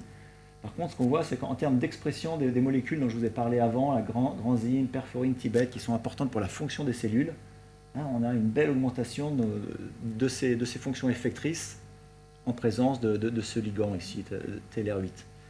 Et ça, si vous vous rappelez, c'est un petit peu les défauts de ça, c'est ce qu'on voyait en particulier quand on faisait nos essais à partir de cellules de personnes âgées. Donc on s'est dit, peut-être ici, on a une belle molécule potentiellement pour essayer d'améliorer, au moins in vitro, ces propriétés chez la personne âgée. Alors ce qu'on a essayé de faire, donc ici on voit l'expansion des cellules, on voit en fait nos molécules ici, surtout le TLR8 par exemple, en termes d'expansion, n'améliore pas les choses. Mais bon, en termes de fonction, c'est là qu'on va voir. Et là, on est très déçu. On voit qu'on reste très, très... Bon, une petite augmentation, mais voilà. On reste très, très bas, malgré la présence de cette molécule dans nos essais. C'est-à-dire qu'on n'a pas du tout le même effet. Potentiellement, ce ligand pourrait être un ligand intéressant pour induire des réponses chez des jeunes adultes, mais... la même chose ne va pas a priori être vraie chez une personne d'âge avancé. Donc on essaie de suivre d'autres pistes, et en fait je vous ai parlé de la capacité un petit peu diminuée des cellules à survivre après activation. Elles pouvaient être plus sensibles à la mort cellulaire après activation, les cellules naïves des personnes âgées. Donc en fait, je vous montre un exemple parmi d'autres. On essaie plein de molécules, ça nous prend du temps, ça nous a pris peut-être 5 à 10 ans pour arriver à ça. Mais ça, voilà, ici, c'est un bel exemple. À la fin, on est assez content. On a pris cette molécule QID qui est en fait une molécule anti-apoptotique. Donc, qui va empêcher la mort des cellules. Et donc, quand on va combiner cette molécule qui est a priori puissante et bonne avec cette molécule anti-apoptotique, eh bien, on arrive en fait à pouvoir, au moins in vitro, induire des réponses spécifiques d'antigènes qui sont bonnes donc, à partir de PBMC d'une personne âgée. Ça serait dépisté comment? Voilà, ça reste, voilà, non. On est in vitro, voilà, maintenant il y a les étapes, comment est-ce que... Juste dans la culture cellulaire. Là, c'est juste dans la culture cellulaire, oui. Donc si on veut... C'est quoi comme type de molécule? Alors, qu'est-ce que c'est exactement j'aurais pu vous dire une petite... Anti-apoptotique, c'est une molécule qui va en fait bloquer la caspase 3, c'est une petite molécule. Potentiellement, ça peut s'intégrer dans un... Oui, c'est une petite molécule. Donc potentiellement, ça peut s'intégrer dans un vecteur vaccinal, peut-être un LNP. Enfin voilà, après, il faut aller plus loin en effet pour voir comment l'amener au bon endroit au bon moment. Est-ce que vous avez essayé des petites molécules du thymus? Non, pas moi. Mais in vitro, ça ne marche pas bien. Il faut faire ça chez l'animal. Oui. Mais je vais y venir rapidement après. Vous allez voir. Non, mais le point ici, c'était pour illustrer que sans doute, chez la personne âgée, ce qui va marcher au final, c'est des combinaisons de molécules ou d'approches pour pouvoir essayer de restaurer les différents défauts fonctionnels qu'on peut trouver chez les cellules compétentes, chez la personne âgée. Les voies métaboliques, alors je vais aller très, très rapidement aussi, il y a de plus en plus d'intérêt sur le métabolisme des cellules. Les cellules, pour s'activer, pour avoir des fonctions effectrices, etc., ont besoin de différents nutriments pour proliférer, pour faire toute leur production, enfin toute leur fonction. Et alors, ce qu'on a vu, donc rapidement, on a vu que les cellules naïves de personnes âgées avaient des défauts au niveau du métabolisme lipidique basal. Donc ici par exemple une plus forte absorption d'acides gras, un taux de lipides neutres plus élevé chez les cellules naïves. C'est un peu comme si les cellules naïves âgées étaient un petit peu plus grasses, n'arrivaient pas à gérer leur métabolisme lipidique aussi bien. Et encore une fois, on a testé plusieurs molécules. Celle-ci, encore une fois, ça reste des tests in vitro, donc on est loin d'une application in vivo, mais au moins c'est des concepts. On a testé cette molécule, la rosiglitazone, qui est en fait un agoniste spécifique des voies PPR gamma, qui est une molécule qui a été utilisée un temps dans le diabète, mais qui a été retirée du marché parce qu'elle avait aussi des effets secondaires, on va dire, induisant des maladies cardiovasculaires. Mais c'est quand même une molécule qui à un moment a été utilisée chez l'homme. Et cette molécule a la capacité ici d'induire le catabolisme des lipides, c'est-à-dire potentiellement de restaurer un état lipidique mieux chez des cellules qui auraient des problèmes comme les cellules âgées. Et en fait, dans nos tests de culture, si on rajoute cette molécule, rosiglitazone, eh bien, on voit qu'on va diminuer la mort cellulaire de nos cellules naïves après activation, on va pouvoir augmenter leur prolifération.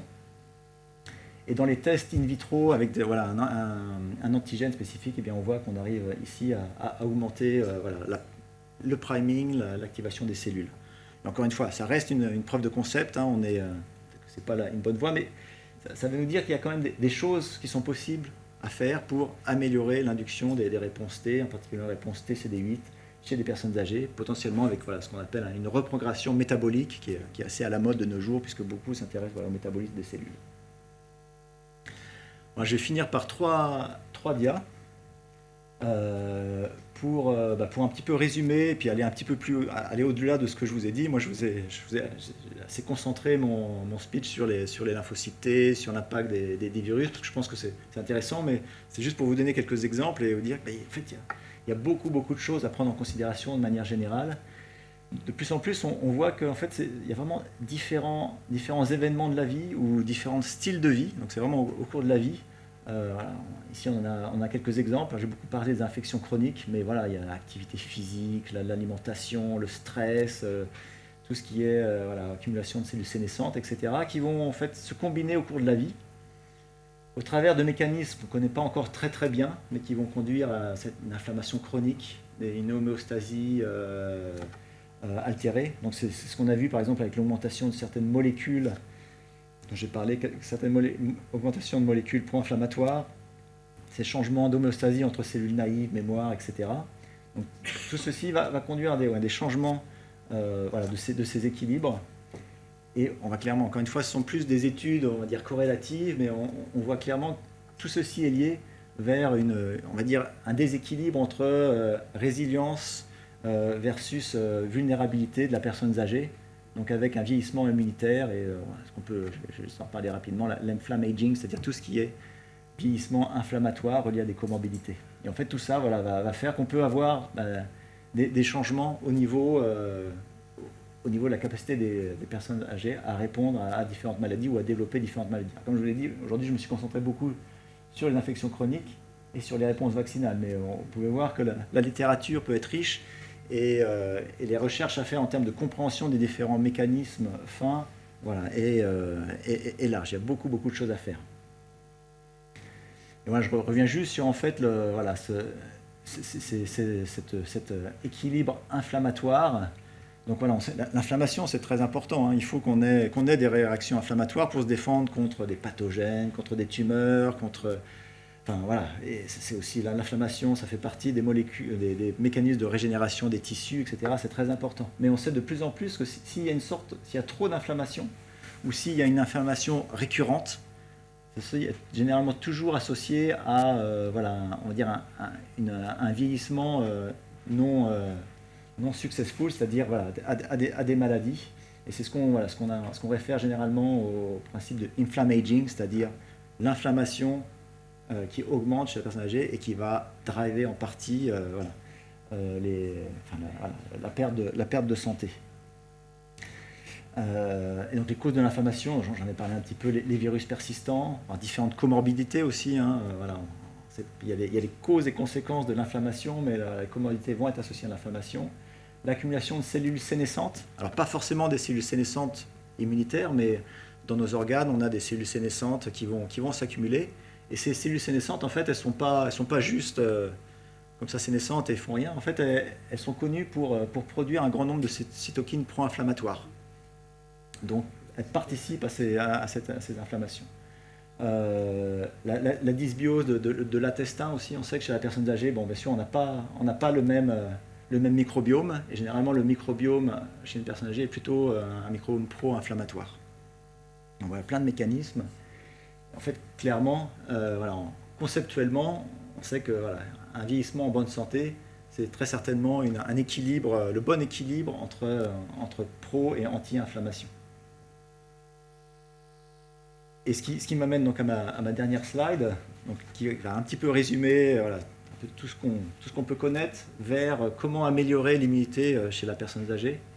Alors, je vous ai beaucoup parlé, voilà, encore une fois, des vaccins. Donc ça, c'est une manière pour améliorer l'immunité chez la personne âgée, induire voilà, des réponses immunitaires pour mieux protéger contre les virus émergents, récurrents, etc., potentiellement contre le cancer. Sauf que bien sûr, la personne âgée n'est pas aussi, enfin, l'efficacité vaccinale n'est pas aussi bonne chez la personne âgée, donc on développe des stratégies pour améliorer voilà, la réponse vaccinale, l'immunité par la réponse vaccinale. Ceci peut passer par exemple par des agendas vaccinaux un petit peu différents. Par exemple, on peut penser à aller induire une réponse immunitaire, potentiellement, les âges, on ne veut pas dire autre chose, mais potentiellement avant 65 ans, avant que le système immunitaire commence un petit peu à fatiguer, on induit une réponse qu'on va pouvoir, 5-10 ans après, celle-ci sera présente et on va pouvoir la réinduire comme elle est présente. Ce n'est pas une nouvelle réponse, c'est une réponse déjà présente qui sera plus facile à réactiver, donc qui sera plus efficace. Et puis on peut même penser encore plus tard, essayer d'aller avec un autre type de vaccin, un vaccin qui soit plus adapté à réinduire ces cellules âgées. On peut augmenter la dose du vaccin, donc ça ce sont des approches qui sont en ce moment faites. Cette année, c'est à cause de coûts de vaccins, le gouvernement n'a pas voulu qu'on ait des vaccins grippe double dose, ou à haute dose. Je pense que ce sera le cas l'année prochaine. Puis clairement, ça a été montré comme étant mieux. C'est-à-dire qu'on donne plus d'antigènes, donc potentiellement, on va essayer d'augmenter les chances d'induire les réponses. Comme je vous dis, la présentation d'antigènes était moins bonne. En augmentant l'antigène, ce sera mieux. On peut utiliser des molécules type adjuvant. Alors, je vous en ai un petit peu parlé ici. Il y a de plus en plus de molécules de vaccins qui sont sur l'étude ou qui commencent à être sur le marché, qui ont des adjuvants qui vont permettre d'induire des meilleures réponses. Alors, par exemple, ça n'a pas forcément mieux marché chez une personne jeune, parce qu'il n'y a pas besoin. Ça va peut-être juste être plus inflammatoire, mais chez la personne âgée, ça va pas forcément être plus inflammatoire, mais ça va permettre d'induire des meilleures réponses. Puis on peut imaginer aussi différentes voies d'immunisation à suivre ici, qui seraient peut-être plus efficaces chez la personne âgée. Donc ça, c'est autour de la vaccination. Je vous ai parlé des virus persistants, des cellules sénescentes. Ce matin, je vous disais qu'ils produisent des molécules inflammatoires. Alors, est-ce qu'on peut cibler ces virus ? Alors, potentiellement, est-ce qu'il faudrait cibler le CMV à un âge avancé pour s'en débarrasser ? Alors, c'est pas facile, mais ça fait partie des stratégies possibles. Cibler les cellules sénescentes. Alors, il y a des approches avec des sénolytiques, donc qui vont tuer les cellules sénescentes. Une fois, bien sûr, c'est in vitro ou chez l'animal, mais voilà, ce sont des stratégies qui sont là pour en fait diminuer ces phénomènes d'activation et d'inflammation chronique. Donc des approches de reprogrammation, je vous ai parlé de reprogrammation métabolique, on peut aussi penser à des approches de reprogrammation cellulaire ou génétique. Peut-être que certains d'entre vous ont entendu des iPS, c'est-à-dire ce sont des cellules pluripotentes, des cellules souches qui sont induites, c'est-à-dire qu'on prend des cellules vieilles, on les reprogramme pour leur redonner une capacité de cellules souches. Au Japon, ils ont des énormes programmes là-dessus, et voilà, il y a clairement des percées intéressantes. Une fois, on n'est pas encore ici à réinduire l'immunité, mais voilà, un jour, faut espérer. Je connais très peu, mais voilà, on entend de plus en plus parler, j'en ai parlé un tout petit peu, voilà, le microbiome étant, ou la dysbiose étant un problème. Certainement, dans les années qui viennent, on va pouvoir cibler ce microbiome et pouvoir trouver des voies qui vont nous permettre de changer le microbiome pour améliorer les réponses immunitaires, potentiellement vaccinales. Enfin, il y a, je pense, énormément de perspectives ici. Et puis donc, on en avait parlé un petit peu avant, mais voilà, il y a des approches avec potentiellement des traitements avec des hormones ou des cytokines pour en effet essayer d'aller réinduire nos ressources immunitaires, par exemple cibler le thymus, pour pouvoir lui rendre une certaine jeunesse, pour pouvoir permettre à celui-ci d'induire des nouveaux lymphocytes T. Alors ça marche pas mal dans les modèles animaux. Chez l'homme, comme j'avais mentionné, il y a beaucoup d'effets secondaires de certaines cytokines ou hormones, donc c'est pas encore, on n'y est pas encore. Mais au final, peut-être qu'une combinaison de ces différentes approches permettra vraiment de faire les choses bien. Juste un petit mot de danger ou d'attention ici. Il y a un gros business qui se développe en ce moment sur la médecine anti-âge, avec des choses des fois sérieuses, mais aussi beaucoup de choses pas forcément sérieuses. Potentiellement, on peut trouver, alors je ne sais plus si on le trouve encore, mais à un moment on pouvait trouver sur Amazon ou sur des sites comme ça, des extraits de télomérase. Donc à prendre de manière orale pour essayer de réinduire la prolifération des lymphocytes T. Alors ça marche in vitro, hein, et donc les vendeurs se réfèrent à des études sérieuses in vitro, sauf qu'in vivo, on n'a aucune idée de ce que ça peut faire. Est-ce que ça va passer la barrière gastro-intestinale? On n'en sait rien, un. Puis deux, voilà, comme je vous l'ai dit, c'est télomère, sénescence, c'est un mécanisme antitumoral. Donc, est-ce qu'on ne va pas plutôt induire des tumeurs que sauver notre système immunitaire? Voilà, donc, il faut faire attention. On est d'accord. Mais il faut quand même y faire attention. Voilà, il y a des belles molécules, mais voilà, il ne faut pas en exagérer. Voilà, c'est ça. Non, mais ça, il y a des molécules antioxydantes. Il y a des choses bien, mais voilà, il ne faut pas. Mais c'est ça. Je peux. Exactement. Bon, voilà, il y a peut-être. Il y a de quoi faire. Il y a de quoi faire. Ouais, voilà, c'est ça. Restriction calorique, alors ça marche très très bien. Ça montre que la restriction calorique améliore l'immunité. Et ça, c'est dans des modèles animaux. Chez l'homme, vu notre diversité, etc., il faut faire attention, puisque restriction calorique peut aussi dire malnutrition, et on part dans l'effet inverse. Et juste pour finir, il y a des études, on va dire, assez sérieuses et de manière générale qui montrent que, tout simplement, une activité physique régulière, les choses qui vont permettre de limiter le stress, même des études qui montrent que la méditation peut aider de manière générale au bien-être, mais aussi, alors c'est des études qui sont limitées en termes d'impact sur l'immunité, parce que c'est généralement pas des immunologistes qui font ces études, mais les études suggèrent qu'en effet, a priori, aussi le système immunitaire bénéficiaire. Et puis c'est des choses qui sont simples, sans danger, et qui a priori vont de toute façon nous amener à une meilleure immunité et une meilleure protection. Voilà, je vais finir ici en remerciant tous les gens de mon équipe qui ont participé au cours des 15-20 dernières années à ces études, et puis tous nos collègues pour les différentes cohortes sur lesquelles nous avons travaillé. Voilà, je vous remercie.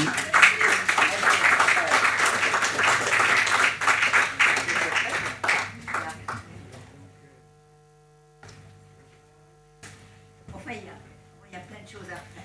C'est ça, oui, non, il y a énormément de... Des gens d'un certain âge, on doit faire de la méditation en attendant. Là, c'est ça. Méditation, activité physique, c'est ça. Il faut... Est-ce que je peux poser une question? Oui, bien sûr. On encourage les personnes qui ont eu déjà le zona de se faire vacciner quand même. Oui. Est-ce pour renforcer justement, pallier un peu cette diminution? Ouais, c'est ça? Oui, alors quand le zona, c'est le virus de varicelle zona, donc qu'on peut avoir, c'est ça qu'on peut avoir exactement quand on est jeune, on n'a pas de souci, et puis à certain âge, ça repart et ça crée le zona, les shingles, etc.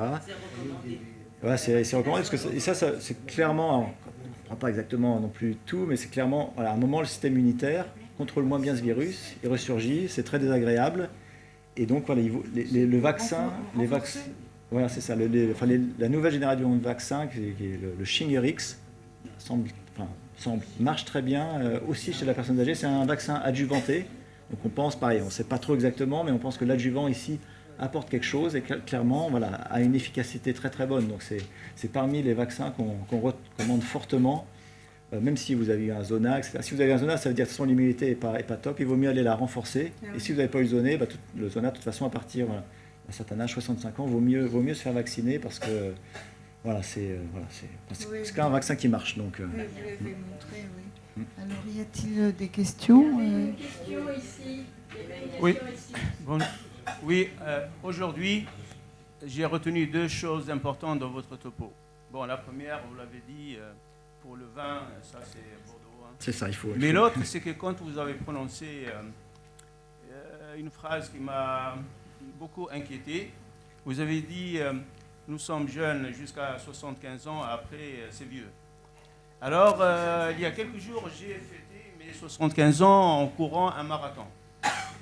Alors, je propose que l'année prochaine, je passerai à Bordeaux, c'est ma ville, pendant 10 ans de recherche là-bas, et je courrai le marathon de Bordeaux et je passerai pour prendre un échantillon et voir ma résistance immunitaire.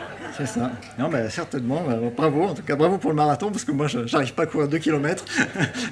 Donc, mais en effet, c'est ça, c'est la différence entre âge biologique et âge immunologique. C'est-à-dire que 75 ans, c'est un âge donné un peu par les gériatres pour donner une idée, mais en effet, non, ça montre que l'âge immunologique est en effet très important. Bravo. Tout au début de votre présentation, vous avez présenté une vision très optimiste de l'évolution des populations devenant de plus en plus âgées. Oui. En fait, quel peut être l'effet, pour être à la mode, du réchauffement climatique intérieur? Intérieur où? Oui, parce que quand même, Oui. Nous modifions notre physiologie en fonction de cette température. Alors, quel peut être... Est-ce qu'on commence à réfléchir là-dessus? Alors, il y a sans doute des gens qui doivent réfléchir là-dessus, je n'avais pas encore réfléchi. Alors, je ne sais pas combien. Si là, en France, on prend 2-3 degrés, est-ce qu'intérieurement, on va aussi prendre 2-3 degrés? Bon, je ne pense pas, parce qu'à mon avis, on serait quand même... peut-être qu'à terme, notre corps va s'habituer, peut-être prendre quelques dixièmes de degrés. S'habituer ou ne pas résister, tout dépend des, Oui, oui, oui. de chaque. Mais bon, voilà, on voit, bon, dès qu'on a, bon, bien sûr, dès qu'on a un peu de fièvre, c'est pas que la chaleur, c'est aussi tous les mécanismes inflammatoires qui font qu'on est fatigué, mais on peut souffrir rapidement d'une température intérieure plus élevée. Donc, il faudrait vraiment, je pense, une adaptation de notre corps. Moi, je pense que voilà, enfin, voilà, ça peut se faire peut-être à moyen, long terme, mais voilà, très vite, notre corps, si augmente de température, ça risque quand même de nous poser quelques problèmes. Mais Oui. en effet, c'est une bonne Moi, question. je voulais vous demander par rapport à l'immunosénescence, est-ce qu'il n'y a pas une influence génétique? Parce qu'il peut y avoir, dès la naissance, on peut, comme on a vu avec l'histoire du thymus, mais il peut y avoir d'autres maladies, et déjà qu'on soit plus ou moins programmé pour réagir d'une manière ou d'une autre au moment du vieillissement. Je ne sais pas si c'est une programmation, mais en effet, bon, on voyait le thymus qui évolue pas à partir de 75 ans, qui évolue voilà, dès un peu le début de la vie et surtout le début de l'âge adulte. Non, il y a une certaine... voilà, on est programmé d'une certaine manière à voilà, avoir un vieillissement, voilà, enfin, un vieillissement du système immunitaire. Je suis entièrement d'accord, oui. On n'est pas programmé pour avoir un système immunitaire qui va durer 200 ans. Quoi. On n'est pas tous égaux. Et en plus, on n'est pas tous égaux. Oui. Devant la vie et C'est devant ça. la mort. Oui, je n'ai pas parlé de la génétique du tout, j'ai parlé juste des facteurs qui pouvaient se passer au cours de la vie, mais bien sûr, la génétique en plus va être un facteur clé dans ce chose-là. Vous avez fait allusion à ça. Nous ne sommes pas tous égaux au point de vue de l'immunologie. Et vous avez fait allusion au fait qu'on peut définir un âge immunologique. Je me suis intéressé à la question, en particulier avec Steve Ovart, qui prend un âge d'après l'épigénome, d'après les méthylations de l'ADN. Et il peut trouver un âge épigénétique passablement différent de l'âge chronologique de l'état civil. Oui. Et j'ai lu qu'on avait lancé après des âges immunologiques et qui semblent à peu près se ressembler. Oui. Donc, premièrement, est-ce que vous êtes d'accord avec ça? Et deuxièmement, Steve Ovart avance l'idée que c'est l'âge épigénétique qui conditionne l'âge immunologique. Qu'est-ce que vous en pensez? Qui conditionne, je ne sais pas, mais clairement, ouais, là, j'en ai pas parlé, encore, je ne suis pas spécialiste, mais clairement, il y a des changements épigénétiques qui se produisent au niveau des cellules immunitaires et qui vont être assis. Donc potentiellement, en effet, l'épigénétique va impacter la fonctionnalité des lymphocytes. Je pense que c'est un tout. Voilà, durant ce vieillissement immunitaire, voilà, l'épigénétique va affecter nos cellules immunocompétentes. Donc, clairement, d'une certaine manière, on peut dire peut-être l'épigénétique drive d'une certaine manière ces fonctions. D'un autre côté, dans lesquelles on a modifié l'un et on a eu des résultats sur l'autre. Hein. Oui. D'un autre côté, je pense aussi que des réponses inflammatoires, des réponses immunitaires vont conduire aussi à des changements épigénétiques. Donc voilà, je pense que c'est un peu un tout. Mais comme vous dites, je pense qu'en agissant sur un, on peut modifier l'autre. Je suis d'accord. Pour moi, cet âge épigénétique, c'est un véritable mystère. Et pour lui aussi. Oui. Il prend une cellule et d'après une cellule, il peut donner l'âge de son propriétaire. Oui. Non, c'est assez extraordinaire. C'est extraordinaire, oui. Non, je suis d'accord que c'est... Vous pouvez faire pareil? Je pense que oui. Non, en effet. Moi, je voulais juste savoir, par rapport aux souris-gnaudes à qui on retire le thymus dès l'embryon, quel est le niveau de survie, de durée de vie d'une souris-gnaude par rapport aux autres souris? Est-ce que cette absence de thymus pendant toute sa vie accélère sa mortalité ou quoi? Est-ce que vous savez? Je ne pourrais pas vous dire comme ça, parce que je n'étudie pas du tout les souris. Je dirais que oui, potentiellement, mais voilà, je pourrais pas. Parce que là, vous avez simplement dit que pour les hommes, le fait de ne pas avoir de thymus, c'était une sensibilité au cancer, c'était une sensibilité à des pathologies diverses. Mais pour les souris-gnaudes... encore une fois, je ne travaille pas du tout avec la souris, mais je pense qu'une souris-gnaude, c'est un modèle qui est supposé être utilisé à un temps donné. Je pense qu'une souris-gnaude, si on la laisse comme ça, sa durée de vie, j'imagine, va être très, très, très raccourci, quoi. Justement, elle n'a aucune protection, rien. Alors, parce que moi, peut-être dans un environnement complètement germ-free. J'ai travaillé sur les souris-nudes parce que je les greffais avec des tumeurs de l'enfant. Bon, j'ai pas fait une étude sur leur durée de vie, mais il me semblait qu'elles étaient en forme très longtemps, hein, si je leur mettais pas des choses désagréables. Très longtemps, je sais pas. Monsieur vient de le dire, c'est l'histoire de Jeremy Free. Je veux dire, déjà, elles sont pas. Les souris nudes, elles sont prévues pour être dans un environnement quand même un peu particulier, où elles n'ont pas de stimulation immuno très flagrante, vu que c'est un milieu germ-free. D'accord. Non ? Non, je pose la question, je me rappelle plus. J'ai une vague idée, mais peut-être pas. Bon. Alors j'ai rien. Le train bientôt. Vers 5 heures. Pardon ? Vers 17 heures. Donc,